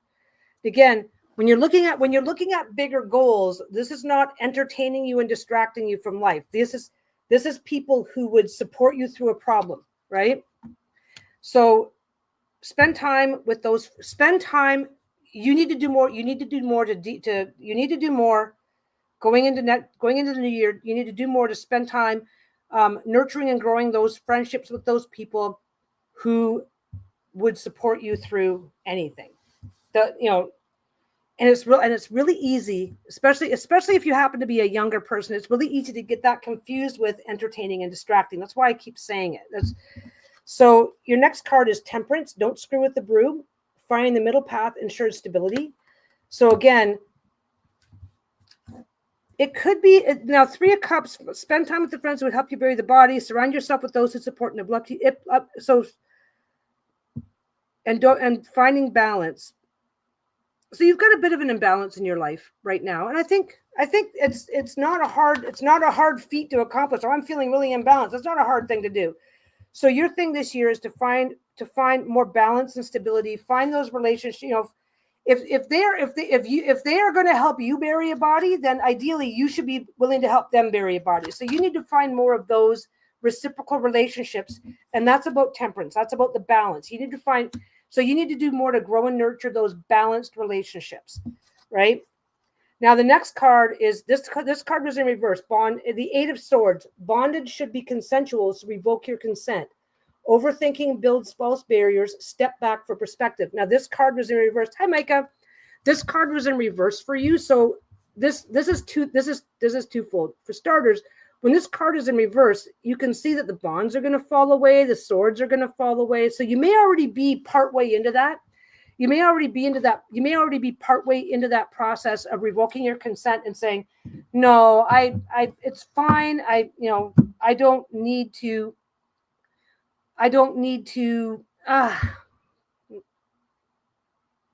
Yeah, overthinking builds false barriers. So it's like, you might be partway into this process of going, no, it's fine. I don't need to worry so much about what's going on around me. I need to work on me. I deserve to work on myself too. If you're dropping everything for everyone, then you've got no time to give anything back to yourself. That's what this is about. Don't get so locked up and don't be so locked up in what's expected of you outwardly, especially when it comes to people who may not appreciate you or see you for who you are. So revoke your consent to those people, revoke your consent to those people and situations that put you in a tight spot that makes you uncomfortable. Focus on balance and deepen those friendships with the people who really do have your back, who really do matter. And I think that there's probably a certain element. I mean, if you're not there yet, you're very close to being there. At least that's how I'm seeing this, with this being the first card, right? With the Three of Cups being the first card, I'm seeing that you're probably close to there anyway.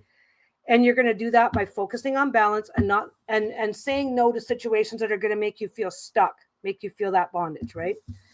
And that's what your focus is on for next year. So anyway, and I'm going to tell you a little story. Okay, so back during the 2016 election, that was, oh, well, thank you, Cece. I'm glad I could help. Okay, back during the 2016 election, that was Hillary versus Trump, right? And this did not, this makes the niche news, but not the real news. Okay.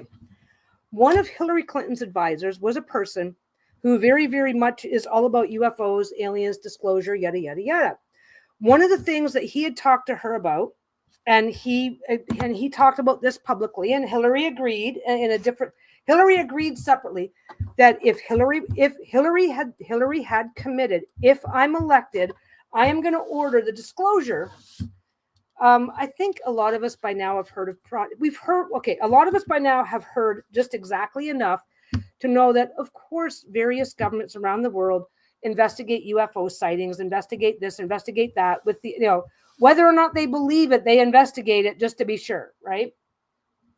2016, Hillary Clinton agreed that if she was elected, she was going to order the disclosure of all Pentagon and military documentation regarding UFOs and UAPs, unidentified aerial phenomenon. Hillary Clinton agreed to this. Okay, the election, how did that go?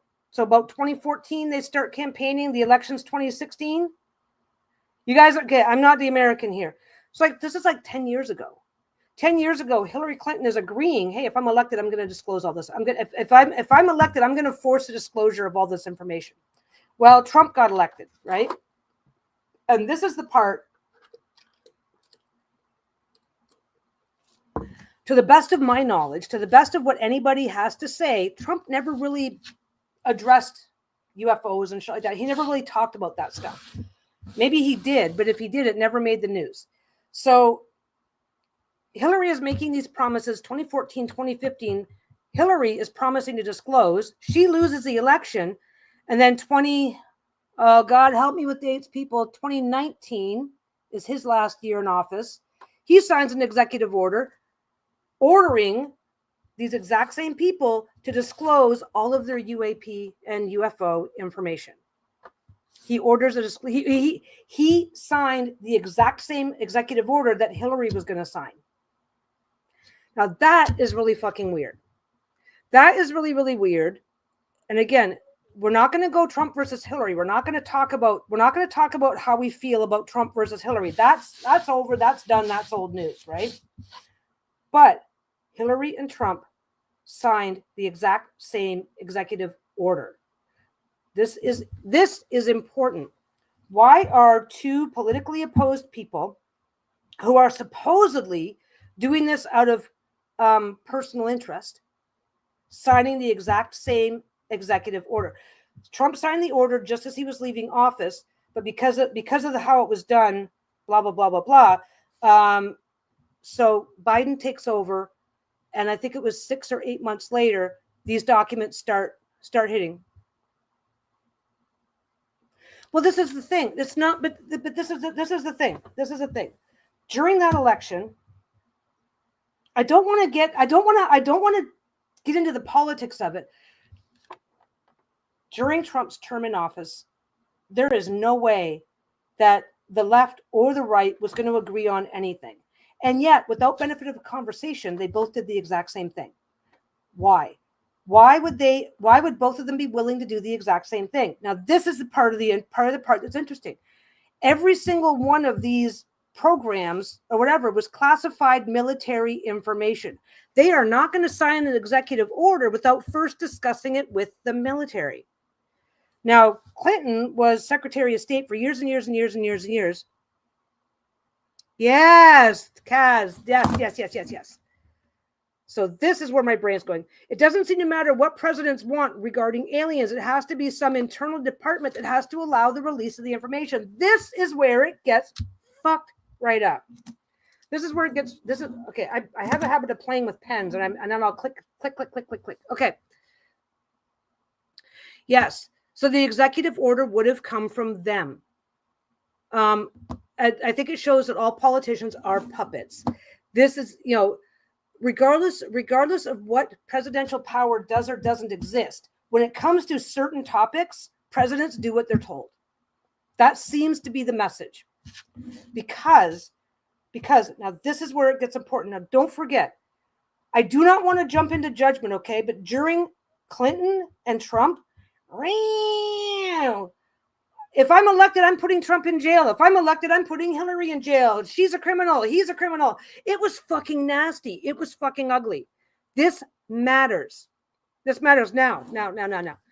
I get it. I'm not an American. I'm a Canadian. I have a completely different. I can discuss this without being emotionally invested in any of it because I never had to live it. I just had to live next door to it. Okay. Set aside. Take all of your personal feelings about who is who. Take that and put it aside. Okay. Psychology 101. Hillary in 2014 says, I'm going to sign this order for UFO disclosure. Trump is over here going, I'm going to put her in jail. She's a criminal. This. What didn't he say? She's a lunatic who believes in UFOs. What has everybody been saying since the 50s about UFOs? If you believe in UFOs, you're a fucking lunatic. Hillary said this. It was repeated. It was on the media. Okay. It wasn't blasted over the media, but if you are Trump's advisor, you know that she said this. So she said this. Hey, Mr. Trump, she said this. Hey, Mr. Trump, Mr. Trump has not been elected to be President Trump yet. She said this. You can go to the public and call her a fucking lunatic for that. You can really get some street cred for yourself by attacking her over she's willing to sign an executive order and she hires people that believes in UFOs. Does she also hire people that believe in Santa Claus? That was the rhetoric in 2014 and 2015. If you believe in this stuff, you're a lunatic. Trump said nothing. And then on his last year of office, signed this exact same executive order that she promised to sign. Right? They were following instructions. They were following the same set of instructions. And don't forget, past presidents. Whether if you like Hillary Clinton, I'm very, very sorry, but her husband was the past sitting president. Okay. So Bill gets Bill gets this national security update bulletin, whatever, from the Pentagon. He's going to talk to his wife about it. Hillary pretty much, it's no secret that Hillary, also as a former Secretary of State, Hillary had access to a lot of high-level information, both on her own merit and through her husband, right? So when Trump is signing this executive order, you can't tell me that they didn't know, and nobody's calling each other out for this. At a time where 10 years ago, they were still saying that if you're, I don't think he jumped on the band. Yeah, Kaz says it must have been a popular decision. Trump just jumped on the bandwagon. Seems like this is the thing. I don't think so. I don't think Trump had any interest. He did not use it to attack her, which is very telling. He did not use this to attack her. This is the part that really, really, really, I mean, really catches my attention. Yeah, the man may be the head, but the woman is neck. And again, I'm not trying to attack what anybody believes about these two as people. I'm talking about strictly psychology 101. Considering how vicious their campaigns were, Trump did not talk about UFO stuff at all. Hillary did, and Trump never said a fucking word about it. And he could have, and it would have cost her votes. Like, okay, we get that she lost the election, but the thing is that it would have cost her votes. It would have been a smart political move on his part to point out that she intended to sign an executive order on UFOs. She's crazy. She believes in UFOs. It would have been a smart campaign decision. Oh, no. The decision to release the information must have been popular. I think there was a certain level of popularity, but I don't think Trump had a say. This is what I'm getting at. I don't think he had a say. I think whoever was president at the time was going to sign that order. They never once, nobody. Then, okay, so Trump signs this executive order on UFOs, right? So Hillary was going to do it. Trump never attacked her for that. Trump did do it. Nobody attacked him for that. Remember that. Nobody came back. Attacking Hillary for that would have been a great campaign move. Yeah. So it would have been a great campaign move for Trump to attack Hillary over this idea. It would have been an amazing campaign move for who's the current president? Biden. It would have been an amazing campaign move for Biden to attack Trump. Oh yeah, well yeah, you want the guy who believes in UFOs as your president? He never did it. He never did it, and yet at the time, it would have been really easy. It would have been a really great campaign strategy to attack the person who seemed to be most in favor of UFO disclosures. They never did it. As a matter of fact, Biden becomes president. Something doesn't add up. This is the thing. This is what I'm saying. It's like whatever's going on, they never used it as ammunition against the other party. And yet both parties had an opportunity. I kind of over-focused on the Clinton thing, right? But then Trump, like I said, Trump signed the executive order. Biden could have got himself more votes by pointing that out and using it and weaponizing that against Trump. Oh yeah, you're gonna vote. You're gonna let this guy who believes in UFOs have a second term. Now yes, but don't forget when Hillary Clinton first said that she would do this, that was 2014. People were still quite happy to believe that anybody who believed in UFOs was a lunatic, right? But here's the thing. I think public sentiment was changing and everybody knew it, which is fine. But I think there's something going on in the back. My belief, my personal belief, and this is strictly psychology 101. No one side has used it to attack the other side. As a matter of fact, David Grush shows up on the scene.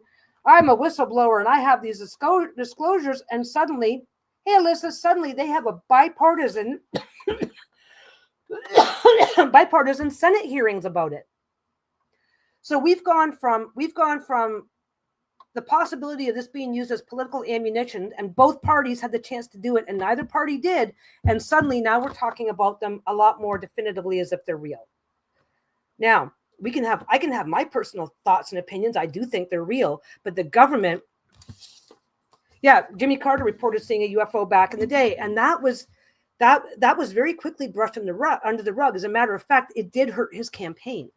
it did hurt his campaign that he made this disclosure, because he made the disclosure while he was still in the army, wasn't it? I forget when and where, but so the thing is, this gets really, really important, and whenever I'm on this stuff, I like really focus on the details. So it's like, you've got these boring politicians that absolutely hate each other, using every excuse. Yeah, they're confirming their belief by not saying anything. Here's the thing. So my belief is that both sides know that they know something that they're not disclosing. So they do not want to be seen. And don't forget, if you're a politician, okay, Hillary Clinton back in the day was very much against gay marriage.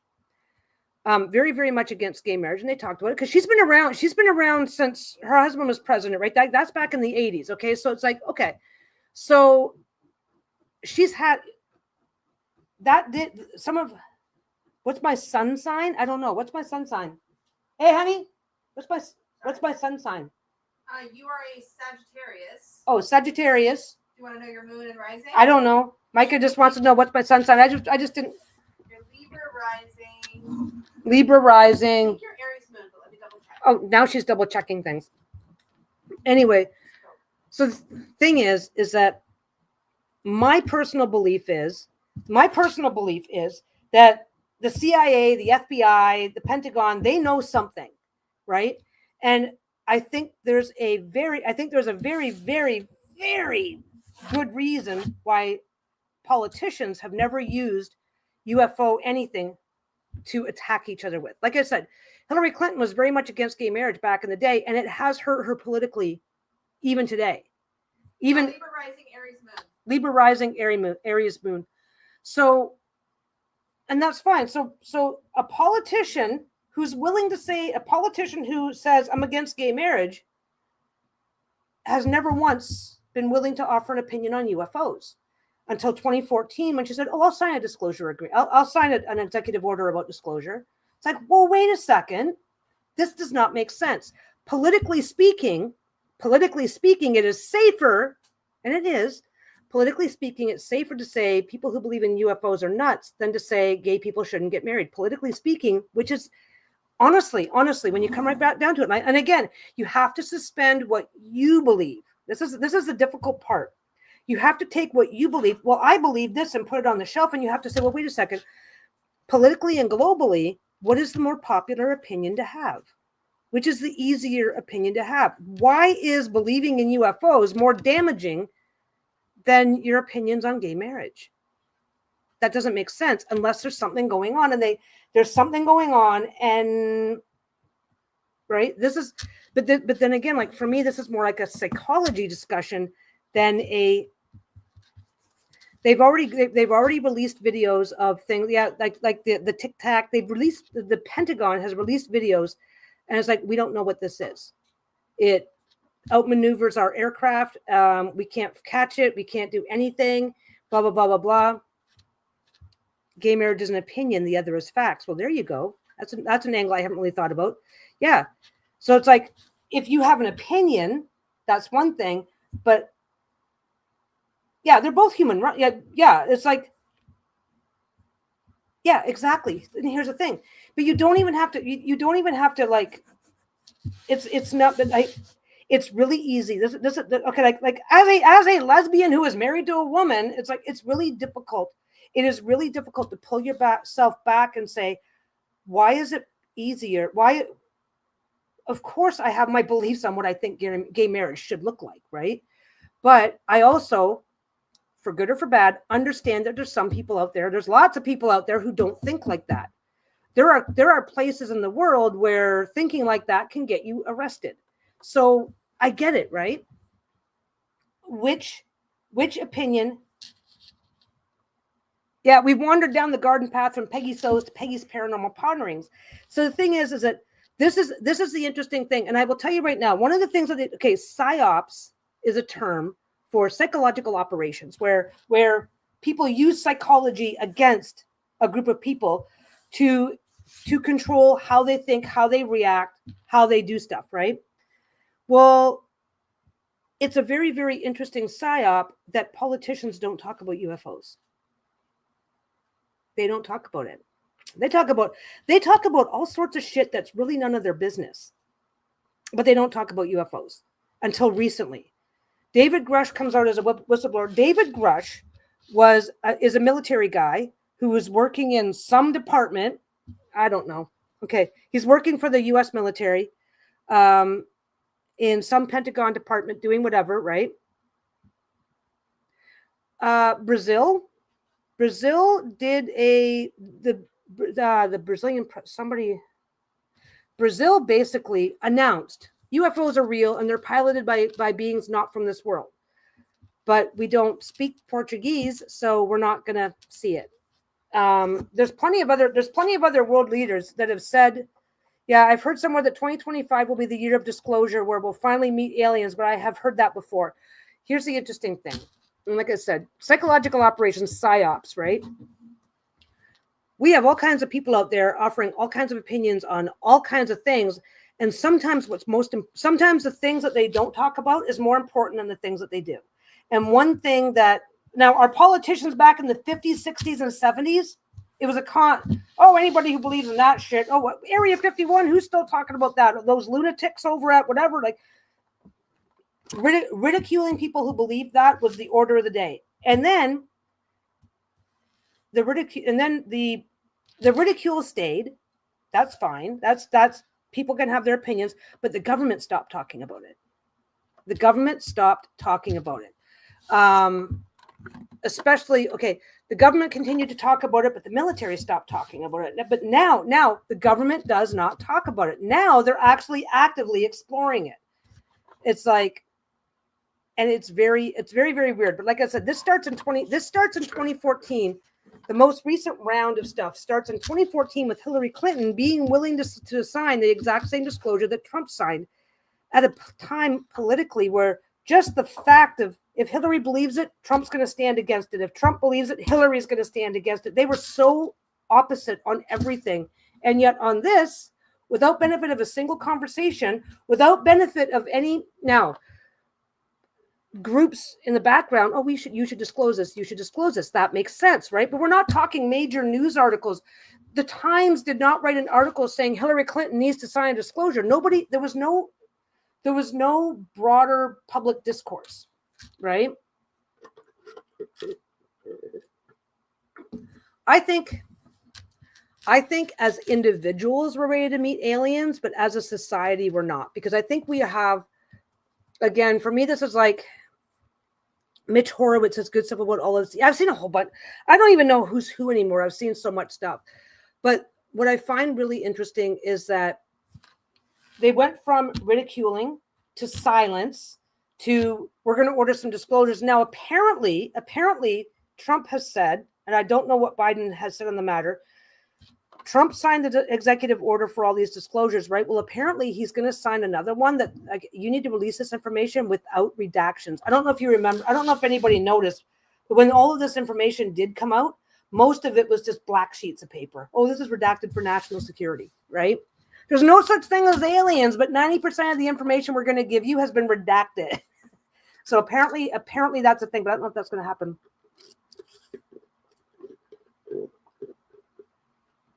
Yeah, when the number of voters and believers is large enough, candidates are not going to get into it and repel potential votes. But this is the thing, though, is that Hillary Clinton agreed to do this at a time when, and it was talked about on a couple of news channels, Hillary Clinton said she was going to do this at a time where it was going to repel votes. And it's like, that was weird. Like, because don't forget, is that like, we don't see discussions about this. We still don't see very many discussions about this in the mainstream media. I think Joe Rogan is about the only mainstream media guy who regularly addresses this kind of stuff. And he's only I don't know whether sometimes I think he's left. Sometimes I think he's right. Most of the time I think he's pretty much in the middle and just shit disturbing to, I don't think he's I don't think he's hoaxing or anything like that. But I think that sometimes he upsets people. Sometimes people have his back, and you just never know. It's like Joe Rogan's interesting. He's a comedian too. So But no, I think it's really interesting, and it's really to me, to me feels like the it's probably all hush hush for now. That's what I'm really bad for putting a comment up and then just never taking it down. Here's the thing. It really strikes me. It really strikes me. And like I said, you got to be able to take your own personal beliefs and set them aside, which is really fucking hard. It is really fucking hard. It is really fucking hard to look at, like I said, like gay marriage. It's really, if somebody says I don't believe in gay marriage, it's really hard for me to look at anything else they might say as having any merit whatsoever. And I was like, well, wait, I don't have to give them any credit for having merit. I want to see if I don't agree with your socio-political stance, that really doesn't matter. But if Neil deGrasse, if you make a statement, aliens are real, I don't have to believe you, but then I can go, this is interesting because I kind of think so too. What do people with more knowledge have to say? I'm not expressing myself very well. Oh, I feel like I'm expressing myself very well. I think I'm expressing myself just fine. I'm afraid I'm not getting the right idea across.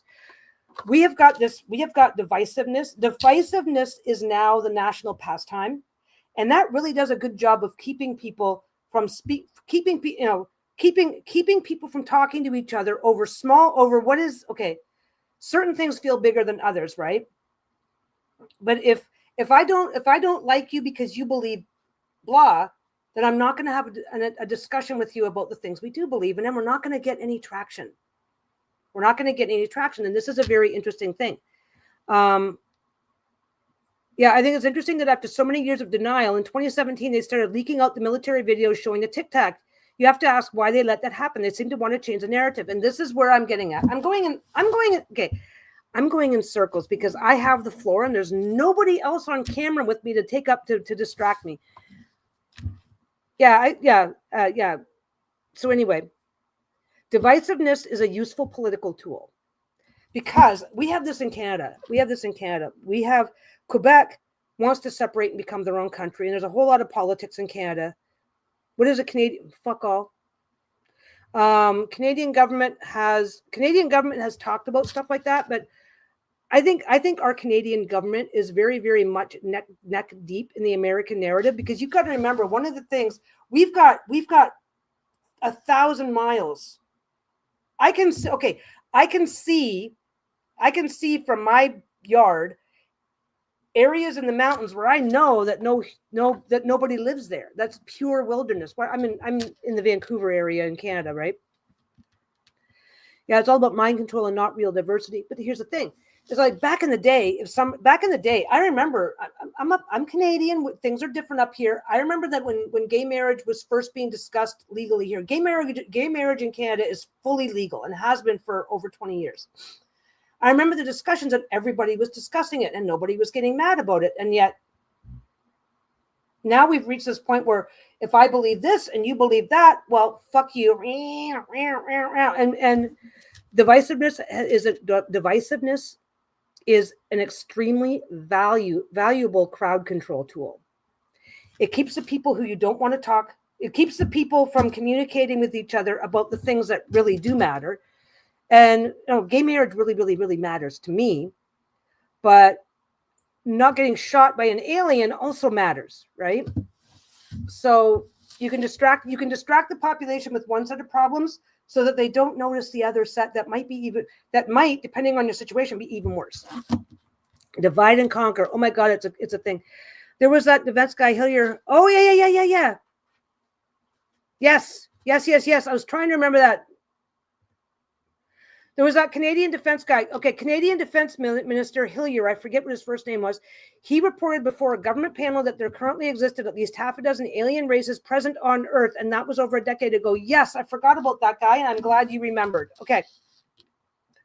He is a real guy. He really was a defense minister.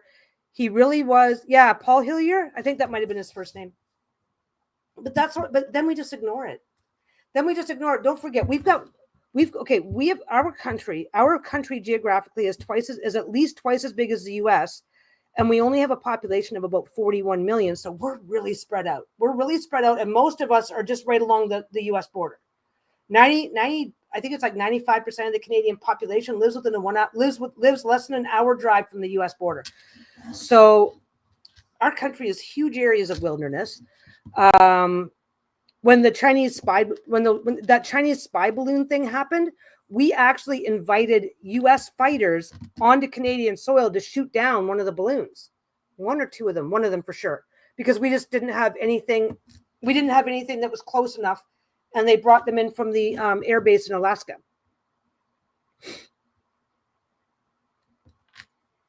Yeah. Having Elon buying Twitter helped open the communication that was shouted down in 2020, so things started to open up again.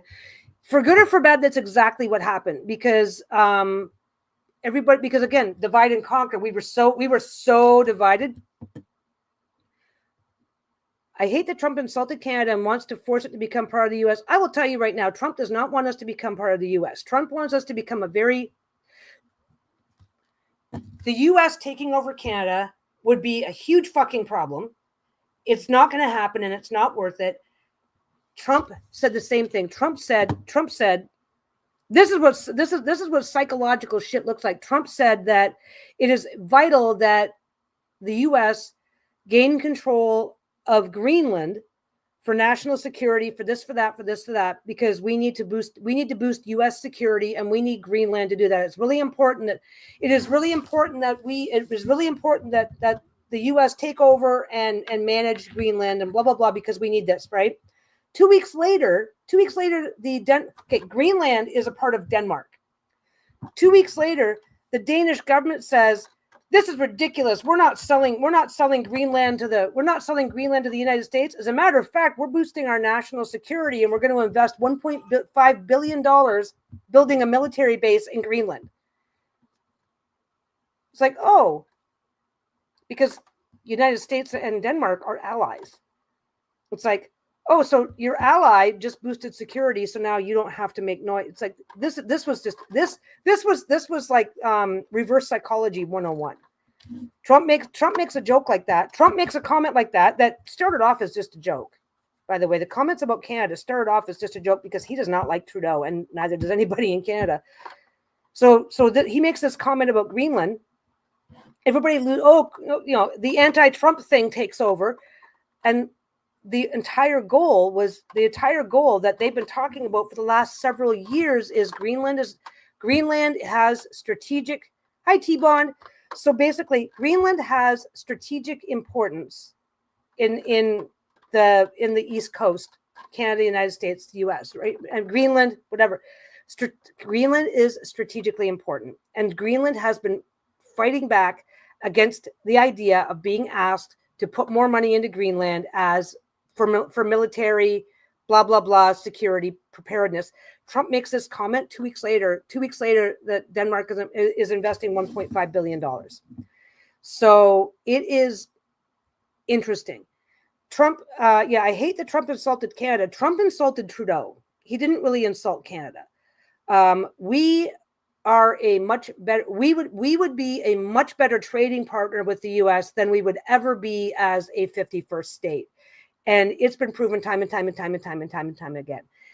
So this is all mind games, because Trump wants a better trade deal. And I'm a Canadian sitting up here in Canada, and it's like, well, dude, it's his job to get a better trade deal. He's just doing his job, and this is how he's chosen to do his job. But nobody up here likes Trudeau. We all want Poilievre in power, because most Canadians at this point. Are you guys aware of the ones on the East Coast? Oh, the drones. Yeah, we were just talking about that. I did a reading on it. I think there's going to be a disclosure, because I think Trump may just order a proper disclosure if something hasn't happened by then. Anyway, nobody likes the way Trump's going out about doing his job, but when Trump was in charge last time around, he did the same kind of shit, and he got an excellent trade deal that benefited both Canada and the US. And it's easy to focus on not liking the man. He's just doing okay. He is a big mouth and a blowhard. He is a very stereotypical New Yorker, and this is how he gets business done. I don't like that part, but he is doing his job, and this is how he's doing his job. That's how I see it right now. But anyway, no, I think the politics of division are insane. If you can prevent, we have the same thing going on in Canada right now. Quebec has French language laws where signage has to be in French, education has to be, everything has to be in French, to the point where we have a significant language barrier between people of Quebec and the rest of the country. I can't go to Quebec and have a general conversation with most people. So how do you solve your problems if you can't communicate, right? Well, how do you prevent Okay, so if you have a language barrier, you're making it really hard to solve your problems. Well, if there's no language barrier, how do you create a barrier? And I think it's really interesting. Because there's always those things. What do they call it? Like the shadow government, stuff like that. And I do think that has been really helpful for that sort of thing. But that's my Canadian perspective, because I'm on the outside looking in. I don't have to live it, right? And I know that like Lisa's American. Lisa was born in the States, and I know sometimes she's like, well, yeah, but, and that's like, and I get it. Like, I grew up in one system. Most of you guys grew up in a different system, but I think when it comes to the drones, I think we're gonna get more information. I think that all of these disclosures and whistleblowers, they're still talking to people. There's still Senate hearings happening now. There was a round of Senate hearings like 2 or 3 months ago. I forget. They're still talking, like the U.S. government is talking about UFOs in a way that they've never been willing to talk about them before.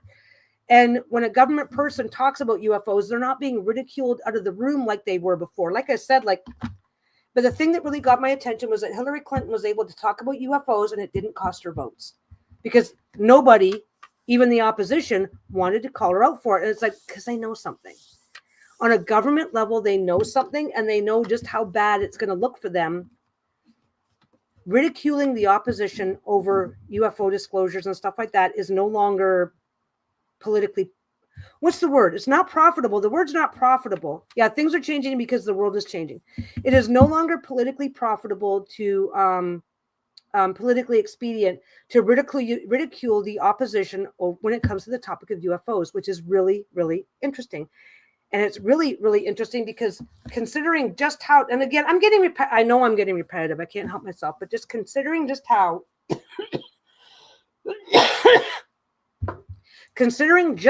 insanely divisive things are.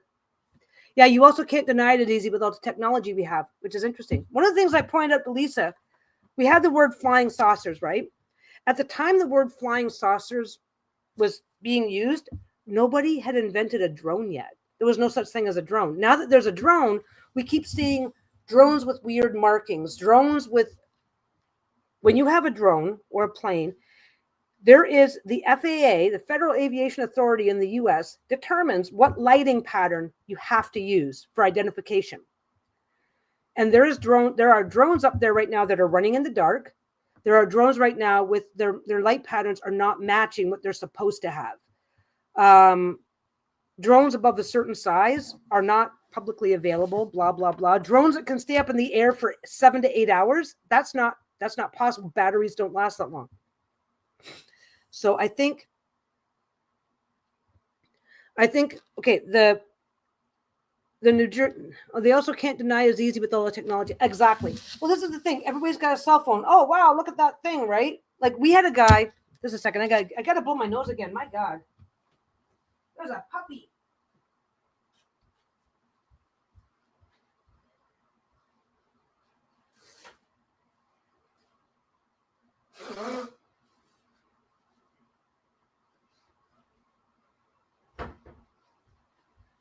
Oh, you know what I'm also going to do?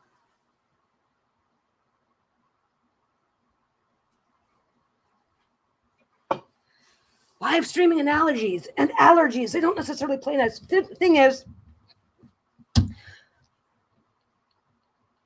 back in the 50s, I was trying to remember where I left off. Back in the 50s, when UFOs were first discovered, when people first started using the word flying saucers and stuff like that, we didn't have drones.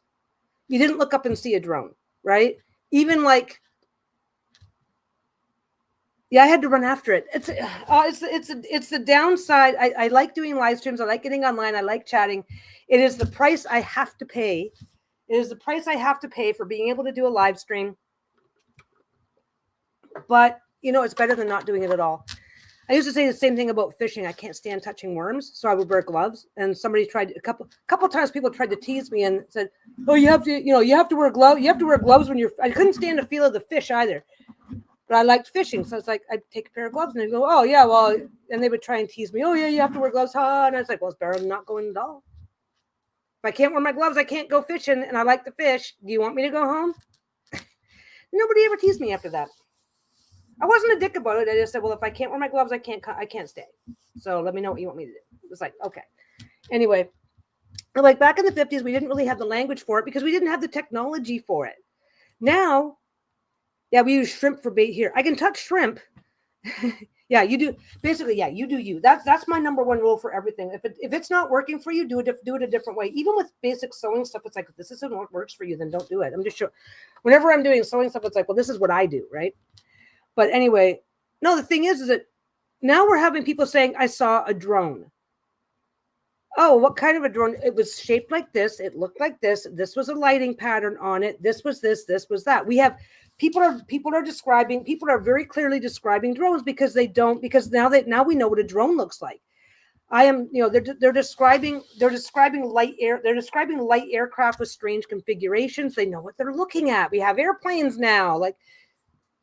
We have all kinds of different airplanes now. Like, oh, that looks like we're near a flight path. Oh, that looks like a commercial. Oh, that looks like somebody's got a private jet today. You get used to it, right? So now we've got people that are used to seeing things in the sky, looking up, going, that doesn't look normal. And we've got a government that is still trying to say, oh, you must be seeing a reflection of the moon on something. Oh, you must be seeing an airplane. I know what an airplane looks like, buddy. I live in a flight path. Yeah, the only drones that concern me are the ones that don't conform to our current knowledge of physics, and we're getting that happening. There was a video that I saw, and somebody was blah blah blah. We want to know what this is, and they're going, oh, well, what you saw was a shooting star. Okay, shooting stars happen. And again, we've got a lot of people. You read the news, you look up, and you go, oh my God. I mean, as a matter of fact, I got a little story about a sighting that happened here in Vancouver. You look up and you're not used to looking up because, well, it's a plane, nothing to see here. So you don't look up. And in the day you do. Lots of people are mistaking normal things for abnormal things because they've never really had a reason to pay attention. But lots of people with experienced pilot, experienced drone operators, experienced helicopter pilots, and people with experience are looking up and going, that's not supposed to be there. And we're still saying, oh, you misunderstood. You don't know what you're seeing. There was a video and they're going, this is a shooting star. Except for what was happening was you had one red thing going like this, right? Or no, it was coming this way. It was going up to down, right? Then you had another one around. You had another one that was going boop, boop, boop, like this was coming down like this, and I'm not going to pretend to know the speed. It was coming down, and it wasn't coming down super fast. And there was another thing around it going boop, boop, boop, boop, boop, boop, boop, boop, and then it flew off. And then the other one just continued the rest of the way down. It's like shooting stars don't do that, right? Shooting stars. Now I saw one video. I saw one video that was shooting stars, and it was fucking awesome because it was showing something going like this across the horizon, right? And then it kind of like bloomed into like a dozen that kept going. But here's the thing: they kept the same. They all kept a similar speed. They all kept a similar trajectory. They were trailing fire, right? Yeah. Shooting stars do not geometrically switch direction. They do not do this. They do not do this. They do not get behind and get ahead. They don't change speeds. I saw one, though. It was shooting stars. People were freaking out because I think I would freak out if I've never looked up before because it was clearly breaking up. So it was like, but everything kept moving, little fireballs. But here's the thing. It came in from this side. It kept going. It broke up, right? And then a couple of the bigger ones broke up again, and they just kept going. And then gradually, boop, boop, boop, boop, as they finished Yeah, they don't change formations. Swamp. Yeah. Oh yeah. It's swamp gas. I don't exactly. I said that to Lisa. Goes, oh yeah, it's all swamp gas. She goes, they said it was swamp gas. Lisa's too young sometimes. She didn't know the reference. If somebody is discussing UFOs and go, oh yeah, the government says it's swamp gas. There was a big thing back in like the 50s and 60s where they literally would say, oh, you just saw swamp gas. It's like, well, apparently the entire US is made of a swamp, and everything, every weird light is swamp gas. It was such a pitiful excuse, and they used it so much that if it didn't matter what if the government gave an excuse, it was like, oh yeah, swamp gas. That's what I saw strange lights in the night sky back in the 80s as a kid. So did I. We all saw shit and just didn't know what it was. Oh, well, must be something, must be. But no, seeing a shooting star, they maintain their trajectory. Even if they're breaking up as they go along, they maintain their trajectory, and then they just start slowly winking out. This is what this thing did. It was fucking awesome. I saw the video of it, right? People were freaking out. They didn't know what it was. But there was another video that they also tried to say was a shooting star. And again, like one coming in like this, that's fine. If it's coming in like this, it could be because it's like actually coming in, but it's moving directions, and the little orbiting one fucked off in another direction. That doesn't happen. So, but the government is still, they're relying on an uninformed population to go, oh, okay, we believe you. Was it Dr. Alec Hynek that came up with the excuse swamp gas? He was a debunker until he was won over. It could have been. I know that once the whole swamp gas, swamp gas can ignite, because sometimes swamps do produce gases because they've got all the swamp, like that green skunky smelling water. There are gases that produce, and occasionally they can ignite and stuff like that. So the government started using that as their excuse for everything. Dr. Hynek was one of the ones that was using those types of terminologies, but he was not the only one, because the military was using it. But anyway, watching other videos though of, oh, that red streak is a meteor, so every red streak is suddenly a meteor. It's like, but no, they're not. This one's coming down, stopping, coming back up, moving around, wandering. This one's coming down, stopping, and then a bunch of little tiny dots are coming off the top, and then there's some fucked up videos out there, and like we do have AI. There are people creating hoaxes right this minute as we speak. That's not making it any easier, right? We had an incident, not an incident. I saw a video from Vancouver here, and they were coming in. I don't think any of you guys are from the area, but anyway, they were coming. Basically, okay, Vancouver is sitting in a valley, and to the north is where the North Shore Mountains begin. Okay.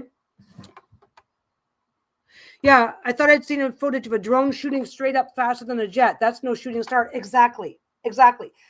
Shooting star. Okay. I'll tell you the story. Okay, so basically, we have the North Shore Mountains here, and they're visible from the highway. You're coming in on the highway, and they're really visible, right? Well, we have 3 different ski resorts, 4 actually, that are visible from the highway.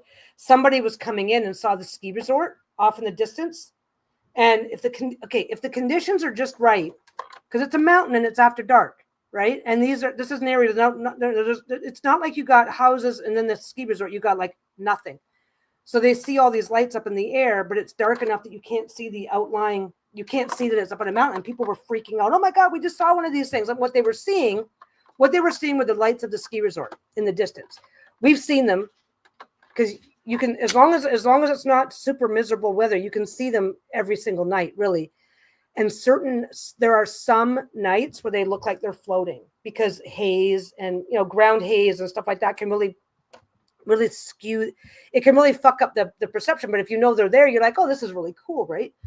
Now, if I look out the other window and see the same lights, I'm going to be like, oh, fuck, because I know that there's no ski mountain, no ski hills there.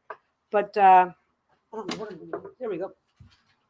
So anyway, but yeah, there's been footage of a drone shooting straight up. Another thing that the government has been saying is it's Starlink.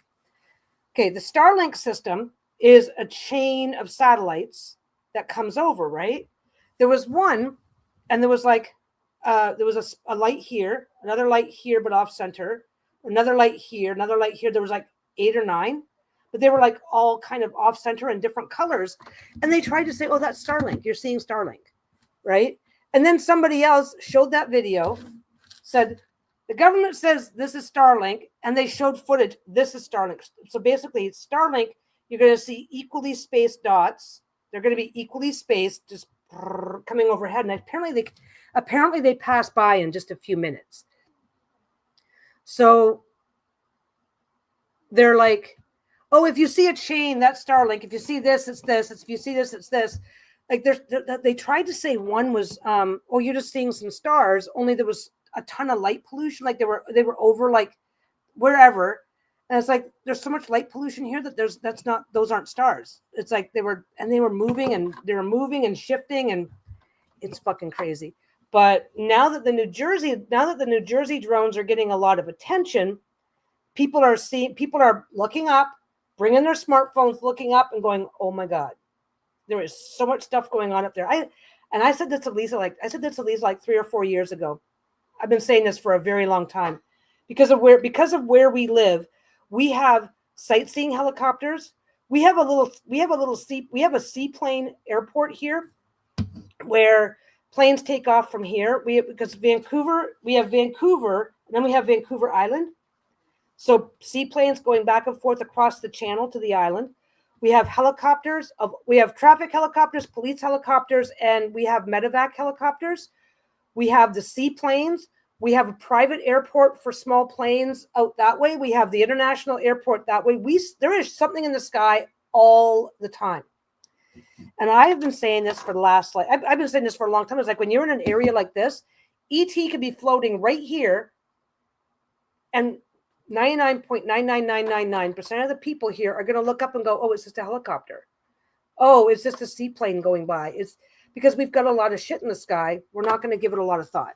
And at night, you can't tell if something, unless you have sound, right? If a helicopter were to suddenly come down to 200 feet, we're going to fucking know it because it's loud, right? But if you've got a quiet electric motor, it can be at 200 feet or 20,000 feet at night. At night, it's very difficult to tell distance unless you already know exactly what you're looking at. It's very difficult to determine distance at night unless you have like if there's a building a mile away and if something goes between two buildings or something like that, that might help. But this is okay. Robin says, I try to get on about once a week, more if I have time for it. I try and get on about once a week. Usually I'm just sewing. Okay, not just sewing. I'm always up for a distraction or a discussion. Hey, let's talk about this today. I'm always up for that. Hey, you got your cards handy? I'd love a reading. I'm always up for that. I'm always up for that. And that's always a lot of fun for me. But sometimes I'm just like chatting and sewing at the same time. I've got more time for chatting. So but usually I'll be like, while I'm prepping some stuff over here. So Robin says, I thought the drones were all around New Jersey. Are you getting them out near your coast too? This is the interesting thing. The panic started in New Jersey because what the hell, right? But people are seeing them in Oregon, Colorado. The people are looking up around here. But the only thing I've heard about so far from this, the only thing that I've heard about so far in Vancouver is people spotting the ski hills and getting confused. Like I said, they're up at the top of the mountain. They look in the right lighting conditions, especially at night, they look like they're floating. And if you don't know that there's a ski hill there, because a lot of people have a hard time wrapping their mind around the idea that you can go skiing in the morning up in the hills and come down and go to dinner downtown. It's like they're right here. But people started looking up. Yeah, it's very easy to bait Peggy into pursuing the paranormal. It used to be this channel. I just renamed it. I love talking about paranormal shit, and it's super easy. Just like, hey, I've been thinking about this. What do you think, Peggy? Well, Peggy's going to babble on for 2 fucking hours. It's great. It's fine.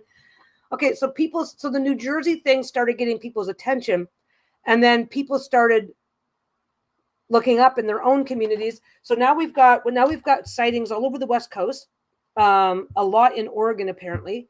We've got sightings in Colorado in that area from people there. We've got Brazil. Brazil has always had a lot of sightings, and the Brazilian government is very much, oh yeah, we've got a lot of sightings here, and not everything that and a lot of what you're seeing is not from this earth. They're very much in Brazil. You talk about UFO. No, I'm not Brazilian and I don't speak Portuguese. This is my understanding based on what I've read, that if you talk about UFOs in Brazil, they're like, oh yeah, they're everywhere. And there's tons of videos coming out of Brazil. But of course, if you don't speak the language, and if the video is not in English, it's going to be hard to find, right? But if you look up Brazil UFO, there's been some major incidents in Brazil that people are just standing out filming these big fucking things, and they're like, yeah, these aren't ours. Australia apparently had drone sightings. But yeah, lots of people in and the UK, bunch of sightings throughout the UK as well. Hi, Darrenira. But anyway, yeah, I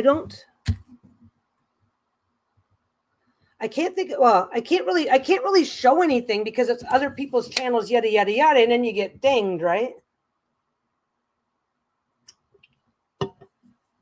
But, no, what I think is really interesting is how the government, okay, play this game with me, okay? Play this game with me. People in New Jersey are freaking out because that's what started it. People in New Jersey are freaking out over this shit, and the New Jersey local government and the New Jersey police are making public statements about this. And there's been some weird statements made, and that's fine. One guy said that he thought that the Iranians he said the Iranians had launched a drone mothership. And I think that gave people this idea that there was like a mothership. And what he actually meant was a ship loaded with drones to be used for military things. Turns out the Iranians have 3 drone motherships. They have 3 ships that they have completely converted to store and launch drones for observation and military use and yada, yada, yada. And I think that's where everybody got freaked out. The drones come south, they'll get shot down by the people. Guess what? That's something else. It's illegal to shoot down a drone. It is a federal offense, a felony to shoot down a drone. It's like, well, wait a second. Now, I appreciate if you're shooting down a drone, you're shooting up into the air. Okay. But if you're shooting birds, you're shooting up in the air. So as long as if you spot a drone and it's out in an area where you can safely shoot up into the air, why can't you fucking shoot it down if it's not supposed to be there? Why is it a federal crime to shoot down a drone? Especially considering that last year they had to shoot down Chinese weather balloons. Only one of which they actually, the one balloon they shot down, because people could see it, they shot down 4. And only one they ever discussed. And that was the big one because people could see it with the naked eye. Everything else are like, oh, yeah, we shot down some other balloons. But we don't know what they are. And then they never spoke of them again. Pardon me. It is a federal crime to shoot down a drone. It's like, that should not be the case. Because if I'm driving around an RC car and somebody shoots it, it's like vandalism, destruction of property. It's not a federal crime. Why is it a federal crime? People were trying to shine laser lights. People would see a drone and start to aim lasers, and they said, oh, stop doing that. You're blinding the pilots. Okay, I get it. I see something. I don't know what it is. I'm going to shine my laser. You could hurt somebody. You could hurt somebody.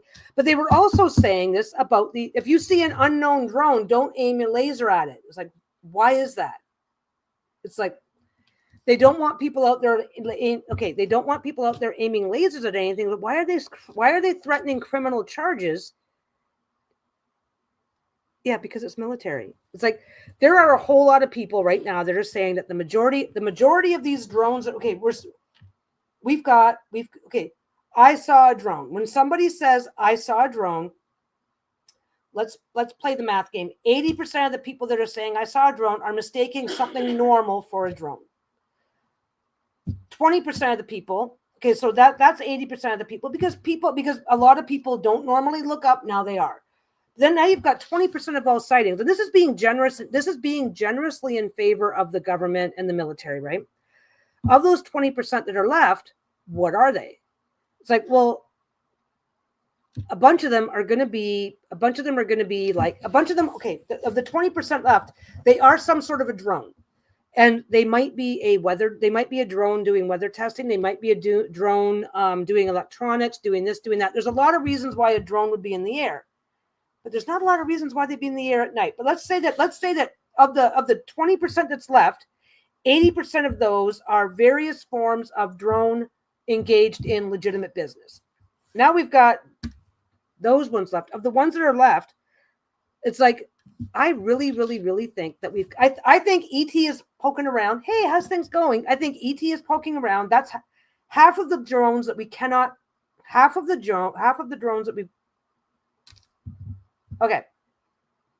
Of the drones that we know and are going, this one's a fucking problem and stop trying to fuck with me, right? Of the drones that it's just not going to happen. They're not going to be able to explain it away. Of those drones, I think half of them are ET looking around, and the other half are U.S. military assets trying to go after the first set. Because there's one of two lights going this way, and don't forget, it doesn't matter what you see; it's what the camera's going to pick up, right? Apparently a drone crashed on a beach or something, but then when they went to that beach, there was nothing there. There was no debris. But it's like, even if you play the game, like there's a few drones, like there was one drone sighting and like 1,000 people called it in, or some ridiculous amount of people. So it's like, okay, we know that the majority of these sightings are going to have an actual legitimate explanation. But there was one that I saw where it's like these two orbs. I stopped and started myself. I'm going to do that again. When you're taking a picture of something that's got a light on it, like if I take a picture of a car's headlights, you're going to see the headlights, and you're not necessarily, the light will kind of blind the camera to the darker image around it, right? So what we're getting people going, there goes a drone, and all we're seeing on the camera is a couple of lights, because the person can see the shapes around it, but the camera's not picking it up the same way. It depends on the quality of your camera, right? There is a picture of somebody going, oh my God, look at those two drones. And these drones are like, he's like, oh, like it's booking it, and it's being followed by a helicopter. And it's like, and the guy said, what did he say? He didn't say this is, but he said, look at those two drones going. Isn't that a military helicopter? Chasing it. And they were gaining. It's like, what? So yeah, I think of the legitimate shit that is problematic that we are seeing, I think it's ET and whoever's chasing ET, Black Ops, all that shit. But I think, to be honest, I don't believe aliens will show up like humans expect them to show up. No, I think I think there's already been, I think that it was really, really interesting that what Trump said at his press conference. They know what it is. They just don't want to, because Trump was briefed. Blah, blah, blah. National security, as a former president, as an inaugurated soon-to-be president, he gets briefed on all the national security stuff. And this entire process, during the course of this entire process, this matter was brought to Biden, who declined to make a statement and let the military say whatever they wanted to say. And Trump is like, oh, they know what it is. They just don't want to tell anybody. And it's like, well, that's very telling. And yet, psychology 101, there are so many things they could have told us that we would have believed. So many things. And they didn't do it. They're like, oh, nothing to see here. Move along. And it's like, tell us that it's, oh, well, we're doing national security stuff, blah, blah, blah. You know, the East Coast facing Europe as it does. You know, every now and again, the military will do covert exercises using new technology, and we're doing our exercise.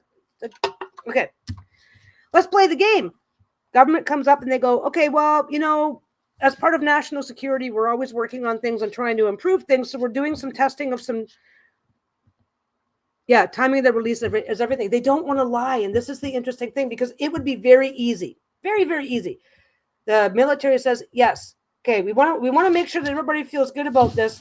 We are, you know, as part of our national security, from time to time, we do test various systems and equipment, and we do this and we do that. Make it simple, make it basic, but say nothing. For reasons of national security, we are not going to disclose exactly what we're doing, but please be assured that we are just simply running basic testing for the benefit of the American people. And in order to protect our technology, we are doing this testing mostly at night. That's believable. That is believable. This is the part that's got my undivided attention. This is psychology 101. They could say it. But here's the thing. I think the military is doing their stuff. I don't know if it has anything to do with the aliens or not. I have no idea what it's about. But the thing is that there are so many different things. In order to facilitate disaster preparedness, we are doing this. We are testing some new technology, but because of the sensitivity of this technology, we're doing our testing at night for reasons of national security. International players are already listening. This is the weird part. This isn't about national security. It's about keeping the people in line. And they could have kept the people in line. There are some very rational and reasonable things they could have said. This is what's got my attention. There's some things that they could have said because they've done it before. When just before the disclosures about Delta Wing planes, people were reporting UFOs because they were seeing these various planes. And they would say, "Oh, we do have a testing facility in the area, and we are declining to speak about it for national security reasons. Please be assured that the American people are not at risk." They could have said that, and they never did. They said, "Nothing to see here." They're back to playing the swamp gas game. Oh, it's this and it's that. Don't worry about it. It's nothing.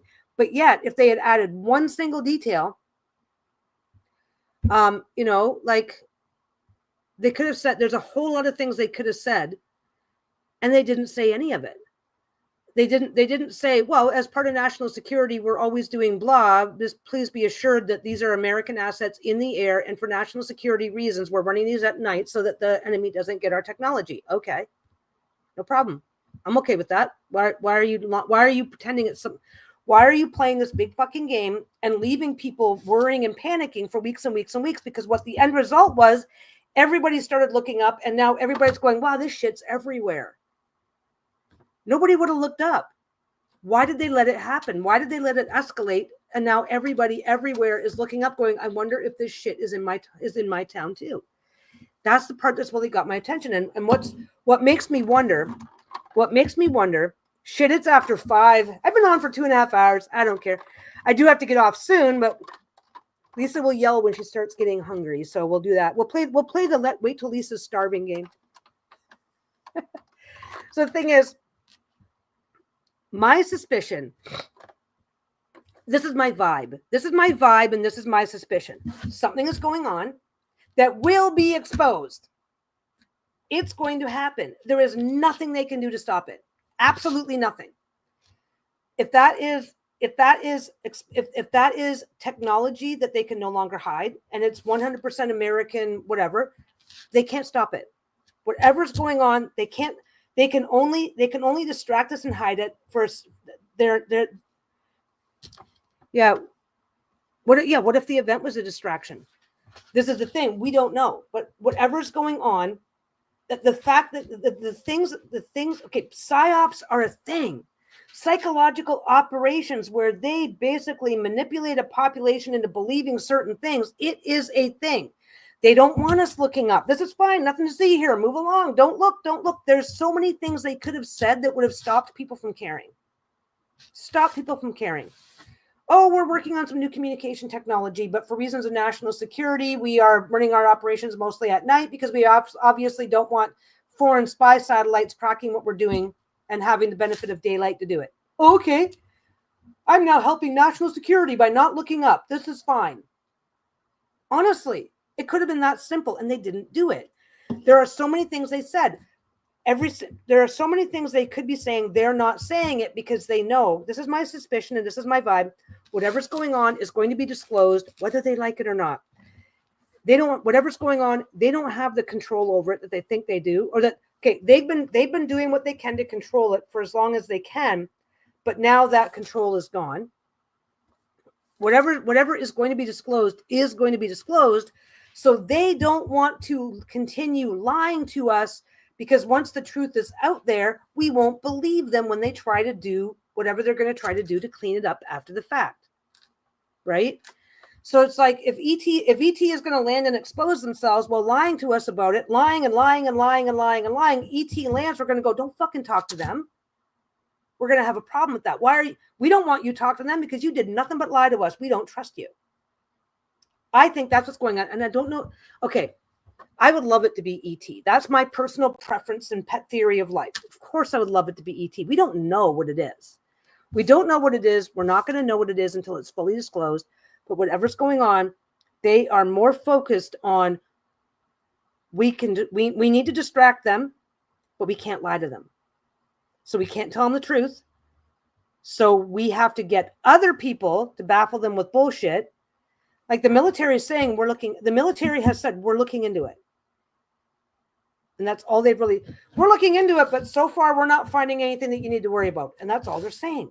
Well, what about this? What about that? Oh, we don't know. And they're being quiet. And it's like, it makes no sense. The event could be the distraction, but again, they're not handling it well. They don't seem to be handling it well, because now people are looking up everywhere and going, I'm in Colorado. Why the fuck am I seeing a drone? Hi, Sherry.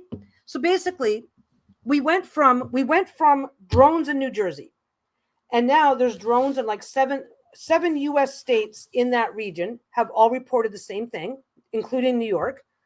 As a matter of fact, there was 2 or 3 drone sightings over New York City. DC, Washington, D.C., New York, New Hampshire. I'm bad with the states. I'm bad with those particular states anyway. But like from Missouri up to Connecticut, it's like, oh, well, wait a second. So basically, instead of reassuring people and getting them to stop looking, they ended up doing the exact opposite. It makes no sense. It makes no sense, and our trust is going down, not up. It's like you want the public trust to go up, not down. The trust is going down, not up, and they're still not doing anything about it, because I think that whatever's going on, they want to be positioned and going, oh my God, this is what they want to be positioned in a positive light after whatever happens, it happens. Whatever disclosure happens. I don't want to say whatever happens. I don't. Now that we're getting more and more indication that these drones are global and happening everywhere, I don't think we're looking at some major. I don't know what we're looking at. I don't really fucking know. But anyway, it's crazy. It is crazy. It is crazy making shit. But I have no problem. Hey, what have I got over there?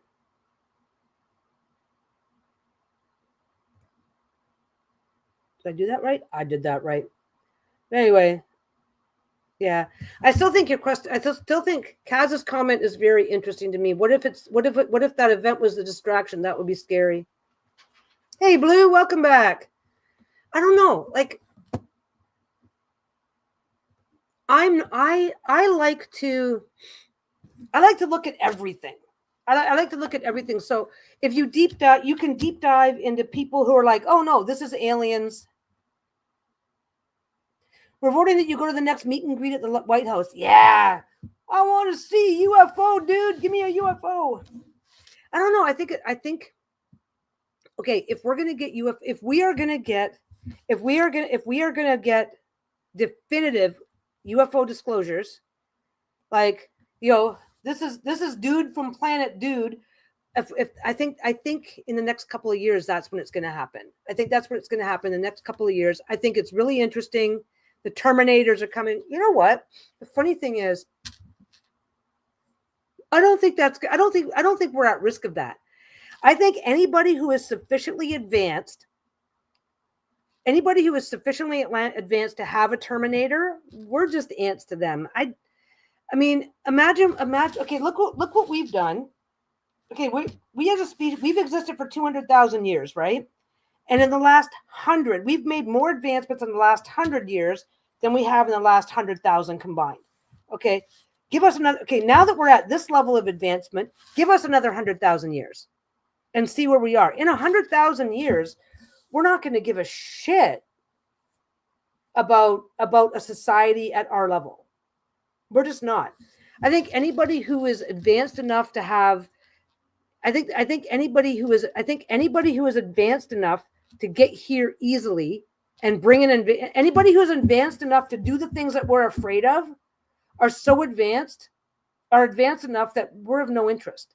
Because don't forget, if I have the ability, I am ET. I have Terminator robots. I can do this. I can do that. I have robots that I can say, do this, and they'll just do everything that I want. If I've got that level of technology, I can just go, yeah, this is kind of a shithole. Look at all the pollution and radiation. Let's go find a different planet. I can literally hunt around for a stable planet in a stable system that will give me exactly what I want, because it's very unlikely. Like is it the Fermi paradox? Which is it, the Fermi paradox? Which one is the one that does the math of sorting out what we could, if this is true and this is true and this is true and this is true, then of the trillions and trillions and trillions of stars that we can see that are just existing in our own galaxy, how many of them could contain life? And it's in the millions, multi-millions. Like, look at Earth. We had our age of dinosaurs. Dinosaurs, hundreds of millions of years of a stable, 100 million years of a stable environment where dinosaurs could evolve and blah, blah, blah, blah, blah. If you show up at the beginning and clear out the dinosaurs, you've got a planet that you can just, if it matches your needs, in terms of oxygen or whatever it is you happen to breathe and all that other stuff, you're just going to move in. You don't need to displace an intelligent emerging species. So, and if you've got the ability to travel the universe to come here, you've got the ability to find out someplace else that's habitable, that you don't have to waste your energy or resources clearing out the natives. I think what's more likely, if ET lands, if ET lands, the first thing that we would do is, we saw this happen with a lot of native cultures. There's documentation of this. Like when Cortez first encountered was it Aztecs or Inca? I always get the chain of events. When they greeted him as a returning god. This is why Cortez, with one ship, 2 cannons, and 30 soldiers, was able to take over a huge chunk of territory because of the perception. When you see something that's way more advanced than you, there's a huge percentage of the population that would immediately go, oh, bow down to our overlords and give up without a fight, because they think that they're, I don't know what the terminology would be, but because they're like I said, oh, I'm welcoming, the Aztecs, whatever they were, they thought they were welcoming a returning god, and by the time they realized that wasn't happening, it was way too late. I think that would be the bigger danger to us, is if we met somebody sufficiently advanced that is what we would do, that we would worship them to our detriment. But I think that any species that is relatively, we're kind of, Elon Musk is saying he wants to put people on Mars in the next 10 years. If another species that is not too much further advanced than that finds us, then they're not going to be advanced enough to be safe from our capacity for violence, right? Yeah, or they could be advanced enough to just assimilate and we wouldn't even know. That's the thing. I have a pet theory. Let me tell you my pet theory. I can't, well, it's not my pet theory. It's somebody else's pet theory. And there's a part of it that I looked at and went, that would be interesting. Imagine, if you will. Now, there was an event that happened about 12,000 years ago called the Younger Dryas. And basically, it was a mini ice age. Everything was really fucked up. People were living underground. Don't want to know the trade deal they may have done on that one. Yeah, exactly. Okay. A pet theory that I'm very, very interested by is this pet theory that imagine, if you will, that by the time humanity has been around for 200,000 years, 20, the Younger Dryas was an event that happened. There's still some conversation about exactly what caused it, but they're pretty sure we got a big asteroid strike, caused a, I love the TED Talks. Pretty sure there was a big asteroid strike. Debris is in the atmosphere, reflecting the sunlight back up. Earth cools down to a mini ice age. So our last ice age, right? Our last ice age gets triggered rather rapidly by a cooling. And then our last ice age ended the same way it began. Okay, this is one theory I've heard. Don't take me out. And then it ended the same way it began with, okay, so now everything's covered in ice and snow. Another meteorite comes down and blows it all up, blows up the ice and snow and basically melts it all in the course of one catastrophic event. You know, the event that sank Atlantis and Lemuria and Mu, but that's a whole different conversation. So this pet theory that I encountered goes like this. 10,000 years ago, we're gonna say 10,000. We're Younger Dryas. Okay, just before the Younger Dryas happens, we are colonizing the stars. We've been around for 200,000 years, right? We've been around for 200,000 years. Look at the fucking look at the massive monolithic structures that we build, and we're doing that as easily as building a brick house down the street. It seems so. That shit's everywhere, right? So we've advanced in ways and advanced in directions that we don't currently understand yet. We're colonizing the stars. We're colonizing other planets, or maybe this is the colony. We don't know that, right? There's all kinds of theories that aliens came here and integrated our DNA with local DNA, blah blah blah blah blah. So what if we are planet zero, and just before the Younger Dryas happens, we're colonizing all kinds of other stars and this and that and this and that and this and that. So we've got all these colonies all over the place. And then the asteroid comes, whatever the hell it was that caused that last ice age, because it happened rather abruptly, they're saying, boom. So life on Earth, life as we know it, we're knocked back to the Stone Age, right? We're knocked back to the Stone Age, but everybody else on those colonies, they're fine. They're fine. They're okay, right? They're like, fuck. Oh, this conversation helps my anxiety. It's so relieving to think that we are just a tiny rock floating in a vast universe. My worries seem less big, or at least less overwhelming. Yeah, that could make some sense.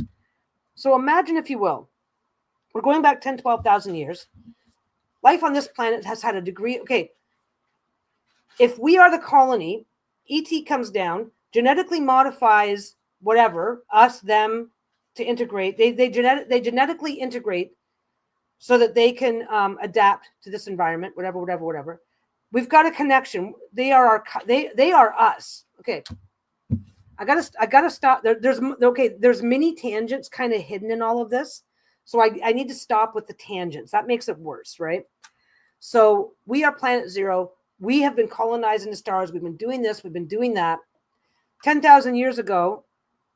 Yeah, my mom always thought aliens built the pyramid. I will tell you right now, there are more theories and ideas that prove we had help from an advanced civilization than there are theories and ideas that prove we didn't.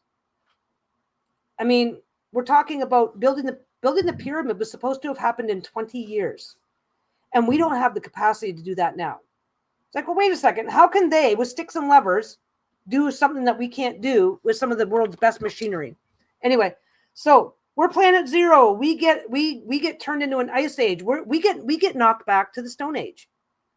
We get knocked back to the Stone Age. Period. End stop. We are now Stone Age, and every single thing, we're an intergalactic species, some way, somehow. We get knocked back to the Stone Age. Well, our spaceports are gone.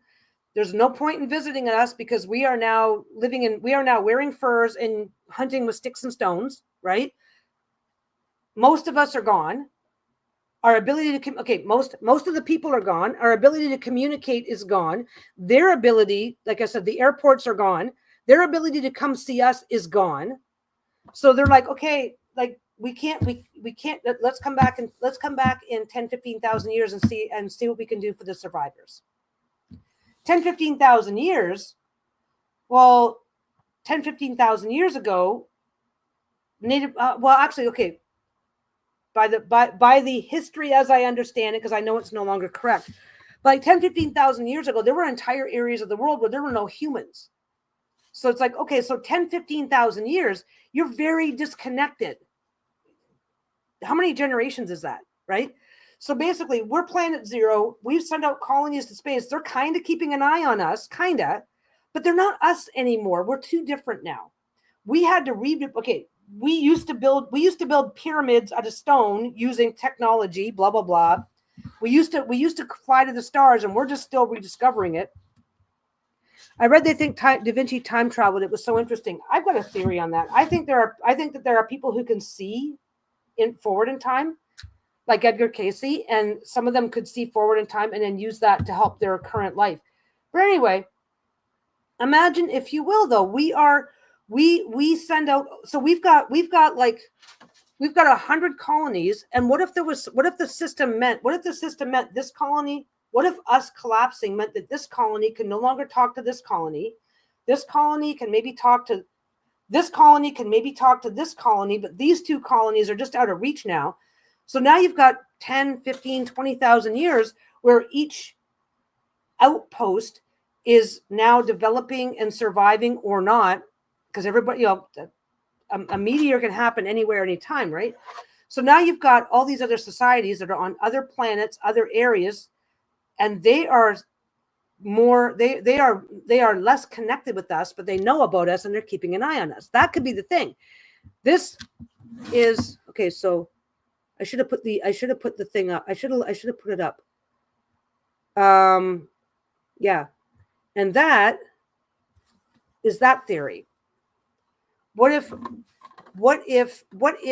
we had colonies on other planets that are still managing to grow? They're growing, they're surviving, they're maintaining their technology, they're doing this, they're doing that, and they've been keeping an eye on us because we are them.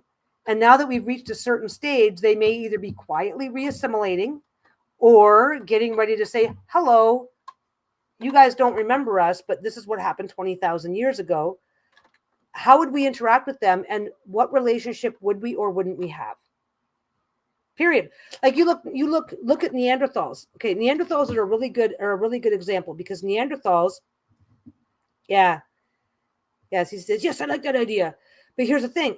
If that's something that's happening, then these guys could have been reaching out since the 50s going, yeah, we are you, but we okay. Anybody who's watched Star Trek has heard of the Prime Directive. If we help you too much, you're just going to fucking destroy yourselves because you're not ready for this shit. Period.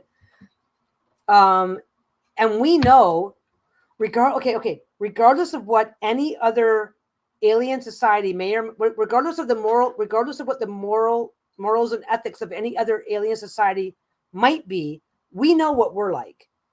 If we had somebody come in and give us all this technology and all this stuff and just snap your fingers and we've got all this shit, we would use it to fucking destroy ourselves. So, oh, hey, Trish. Oh, you're just in time for me. I'm saying goodbye in a couple minutes, I think. Somebody is over there getting restless. Got to take her to dinner. Anyway, that is one theory. And that theory, I don't know why, but that theory fascinates me to no end. Because I do think that there are alien societies out there that are not human at all. Okay, I do think that there are non-human alien societies. I do think that some of them are watching us. I don't think I don't think they have a reason to be interested in us. If they're advanced enough that coming here is just like spending an afternoon at the zoo, then we don't matter enough to be putting the effort into it. Because if we're not that interesting, then they can just go find another planet that's not going to fight back. We are way too violent and self-destructive to be appealing to anybody. We have way too much of a, if you can't have it, if I can't have it, nobody can mentality. We as a species are still very, very violent. And it's one thing to say, oh, well, this UFO came down and I wasn't able to move. I was this, like that. You can't do that to an entire population, right? Oh, you're welcome for the reading. It may not be about us, Earth as a resource, but here's the thing. If you have the advanced technology that getting here is simple and easy, right? Then getting to a planet made of diamonds is simple and easy too, right? Like somebody mentioned in passing, Terminators. if I have the capacity, if I have the capacity that getting to Earth is simple and easy for me, then I do have the science and technology to build a robot that can go mine, that can go strip an entire fucking planet, and I won't have to care about anything. What adding readings to? I keep thinking about adding the readings. I'm just not, I like doing this. This is more fun. I think what I might do, maybe something that I might do is like, yeah, if Earth is a resource for them, then wouldn't they stop us from fucking it up and destroying it? This is the thing. But like, there are other planets there are other planets in our solar system that already have more resources than we have, depending on the resource. But the thing is that where my brain is going is that like, we are way too violent to be worth the hassle, and we're way too self-destructive to be worth the hassle. So if they are sufficiently advanced that getting here is, oh, this is easy, let's go over to Earth and check it out. That's fine. I think they're checking us out. I just don't think they're interested. It's like oh well, going to the mining colony is boring. There's no atmosphere there, and it's just robots. What do we care? I think there's literally an element of that happening. Don't forget, we have the solar system, the universe has existed for over 12 billion years. We're only 4 billion years old. There's a missing 8 billion years in which somebody somewhere could have developed a technology in a society that is just not going anywhere ever. But I think that if we developed interplanetary travel and we have colonies elsewhere, they might have an investment in reconnecting with us because we have similarities. But after 20,000 years, we also have very significant differences, especially if we lost our technology in a global event and they didn't. Yeah, for them, it's like, let's go to this barbaric planet. Let's go to the zoo and take a look at things. Let's look around. Like we send researchers into places out of curiosity that the average person would never have an interest in going. There's an island. Oh, fuck. Where is it? Is it just off of Madagascar? There is this island, and about the only thing on it are rats and venomous snakes. It's fucking insane. You need a special permit just to go to the island because like there are so many venomous snakes on this island that you need a special permit just to go there because people die every fucking year going to this island. It's fucking crazy. The only people that go as researchers. If you don't have your special permit, you don't get to go. Maybe we would have more wars than we already do, bigger and worse weapons. This is a thing, right? If I was ET looking down at the state that we're in right now, there's no fucking there. Okay, if I was ET looking down right now, there is no fucking way I would help anybody on this planet with technology that doesn't already exist. Period. I wouldn't do it, right? But the minute ET lands, what's going to happen? Every single fucking world government is going to go there. Let us be your buddy. Welcome my alien overlords. Can you please give me technology so that I can use it to defeat my enemies? That will be the first priority of every world government. We will kiss your ass any way you want it kissed, as long as you help us kill the people we don't like. Like it will be that bad. Yeah, we can't be trusted. We can prove that. But the thing is that. Yeah, the Star Trek Prime Directive is a thing. I think that anybody who has a certain any society, any species that is a little too close to us, they're not going to want to waste their time with us. We're too violent, right? Anybody who's far enough advanced to not give a shit, I don't give, whatever, they can't hurt us, right? Anybody who's sufficiently advanced on that, they're like I said, we're sufficiently advanced that I'm not going to go hang out in an island full of snakes just because, but the researchers will go, right? Anybody who is sufficiently advanced to not give a shit about us one way or the other is ideally sufficiently advanced that our resources aren't going to change. It's like, whatever, we've got 20 other planets that we can just put we got 20 other planets that we can just put a robot on to mine the resources for us and then not have to deal with these walking apes. You say fiber optics is reverse engineered from stuff aliens provided. There is so much. We have so much technology that when you look at our technology and how fast it's growing, we've got so much technology. It's like, how are we figuring things out that fast? There are so many people out now. David Grush, the whistleblower. We are reverse engineering UFOs as we speak. Anybody who's been looking into anybody who's been talking about Area 51, we've been doing that for like the last 70 years. So it's like, yeah, everything is relative. Maybe we're not as bad as we could possibly be, but like if I'm ET looking down, I am certainly not going to provide anybody with the resources to be as bad as they could possibly be, right? That's the thing that matters. But it's like, I don't know, like this goes in so many. Yeah, 80% of our communication is under the ocean, not in the sky. Yeah, because well, that's international communication. A lot of our other communication is like cell phones and Wi-Fi and all. Well, actually, our Wi-Fi comes in from underground, and then we beam it around the room to access it. But yeah, fiber optic. We have fiber optics going all over the place. But no, I think it's really interesting. I think ET is real and they're watching us. I think there's more than one ET watching us.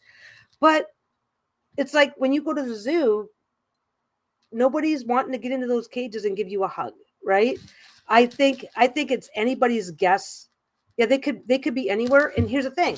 If we are planet zero and all of the colonies, oh, you guys are building up enough technology to be worth talking to again. If some of these human colonies, now that we've had 20,000 years to recover from whatever disaster knocked us back to the Stone Age, if we're being contacted by other humans that have previously in our prehistory made it off the planet, that could be part of what's going on too. We don't know. But I think this whole drone thing, it definitely, the drone thing opens up the can of worms for discussions like this. And this is why I get let's put on this armchair psychologist hat and go, why are they not doing, there are so many things they could tell us to make us lose interest, and they're not willing to tell us that because something's happening. Hi, Gaming with Manasia Riley. I think I got it right. Manasia. Anyway, stuff like this, because it's getting bigger and bigger and bigger, right? The priority up until David Grush did his testimony before Congress, up until then, and a lot of people, David Grush said what he was allowed to say. He had to get permission to say. Yeah, like the aliens that stop by are the rich tourists of their people. Yeah, we don't know, right? It's like we have no way of knowing. But I think that our collective societal ego makes us believe that we are far more important than we really are. So we'll find out. But this whole drone thing is really, really, really making it clear that the government is not willing to bullshit us the same way they used to be. Because this is growing, not going away. They used to go, oh, nothing to see here. It's a swamp gas. People would just fucking go away. And now it's like, wait a second. You guys are having congressional hearings about UFOs. And now that people are seeing mass UFO incidents, you guys are like, nothing to see here. We don't fucking believe you anymore. What's going on? And they're like, oh, no, nothing to see here. It's like, they're not. And there are so many things, like I said, there's so many things that they could be telling us, and they're not willing to tell us those lies anymore. And it's like, oh, something's happening. Sacrificial lambs. Wait, what? Who's a sacrificial? Yeah, aliens could be anywhere, or time travel. We've come back to start again. We don't know. Sacrificial lambs. We have no fucking idea. But I have a feeling that we are going to, okay, and here's the thing. My belief is that lots. I think there's a lot of civilizations that are watching us just because they can. Just like I turn on the TV for background noise, just because I can. Just like some of you guys right now are listening to this with half an ear while you take care of your stuff with the other, just because you can, right? I think that we are being watched by more than one society just because they can, right? But I'm not going to pour my entire planet's resources into keeping an eye on our part. Yeah, like there's a. Like we're on Mars, yeah. Yeah, the New Jersey lights, because it started in New Jersey, and it's growing and growing and growing. And the military and the government in the U.S. has done nothing. They usually find a lie. They usually find something to say that shuts people up, and they haven't. even though it's getting bigger and bigger, and people are like, oh, this is happening over my town too. This is growing, right? They're still not doing anything. Yeah, exactly. They're listening to me right now and reading my comments amused. We're like the Truman Show for alien. Absolutely. Okay, this is the thing. Okay, when you put the resources into getting to another planet, if you find out there's if you're like newbies, okay, when we reach Mars, if and when we ever reach Mars, we're going to be the new kids on the block reaching out for interplanetary travel, right? If we find something there, we're going to have a response or a reaction. We're not going to go, oh, well, this is fine. We just spent billions and trillions of dollars of our resources to get here. We're going to respond or react. Anybody who's the vast majority of any species that might be coming here are only coming here because it's convenient and easy. They're researching us for whatever reason. They're visiting us like they visit a zoo. And I think there's room. If you accept the idea that there are possibly hundreds of different alien species that are within range of Earth, then you can accept the idea that all of it is true. And I think that landing and starting a war with us and all that, I think that would be pointless. Anybody who's sufficiently advanced to come here without a whole lot of resources are like, yeah, they're live streaming us right now. Exactly. That's where the 17th person is coming from. But the thing is that like, if they've got the resources and technology to take over Earth and enslave us all, they can do that. And they could have done that. We've been reporting.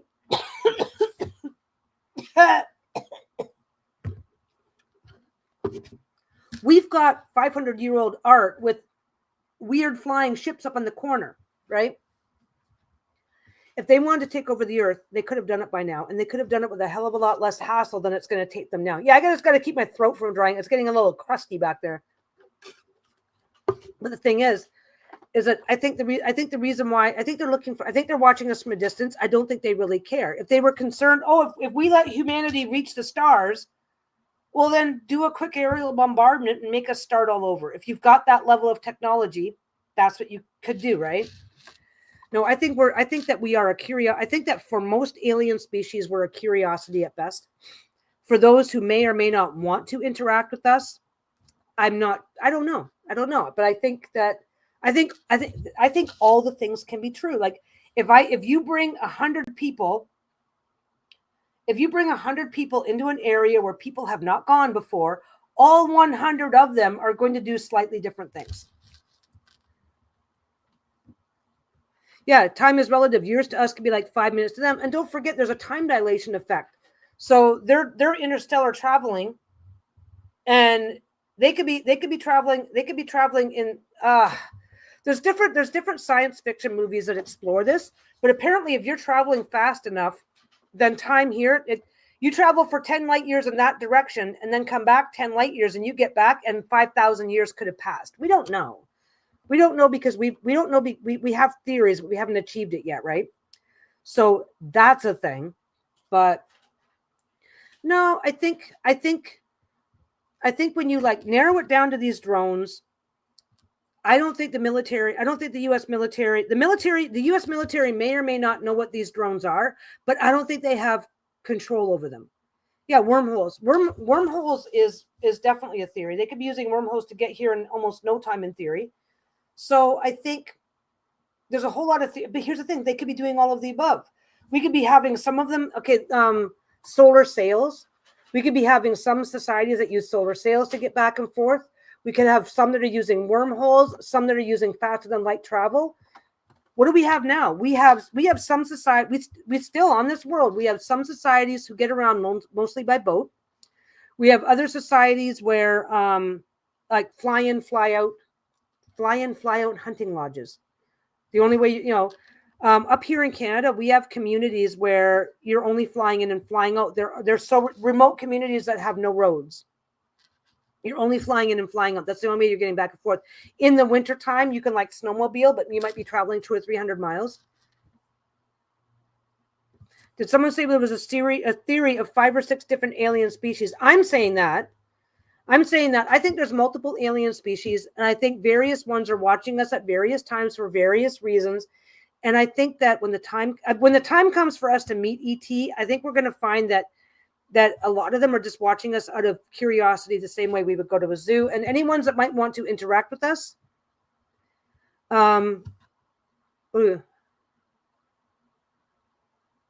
yeah, reminds me of the Star Trek Voyager episode where they got stuck in an atmosphere and the time was different. There are a few different ones like that. There's also the Orville. The Orville had an episode like that where this planet would show up every 11 minutes, but 700 years would pass. And they were exploring how this planet developed. There's a ton of that sort of stuff. What was the Star Trek? I don't think I remember the name of the episode, but if you just look up,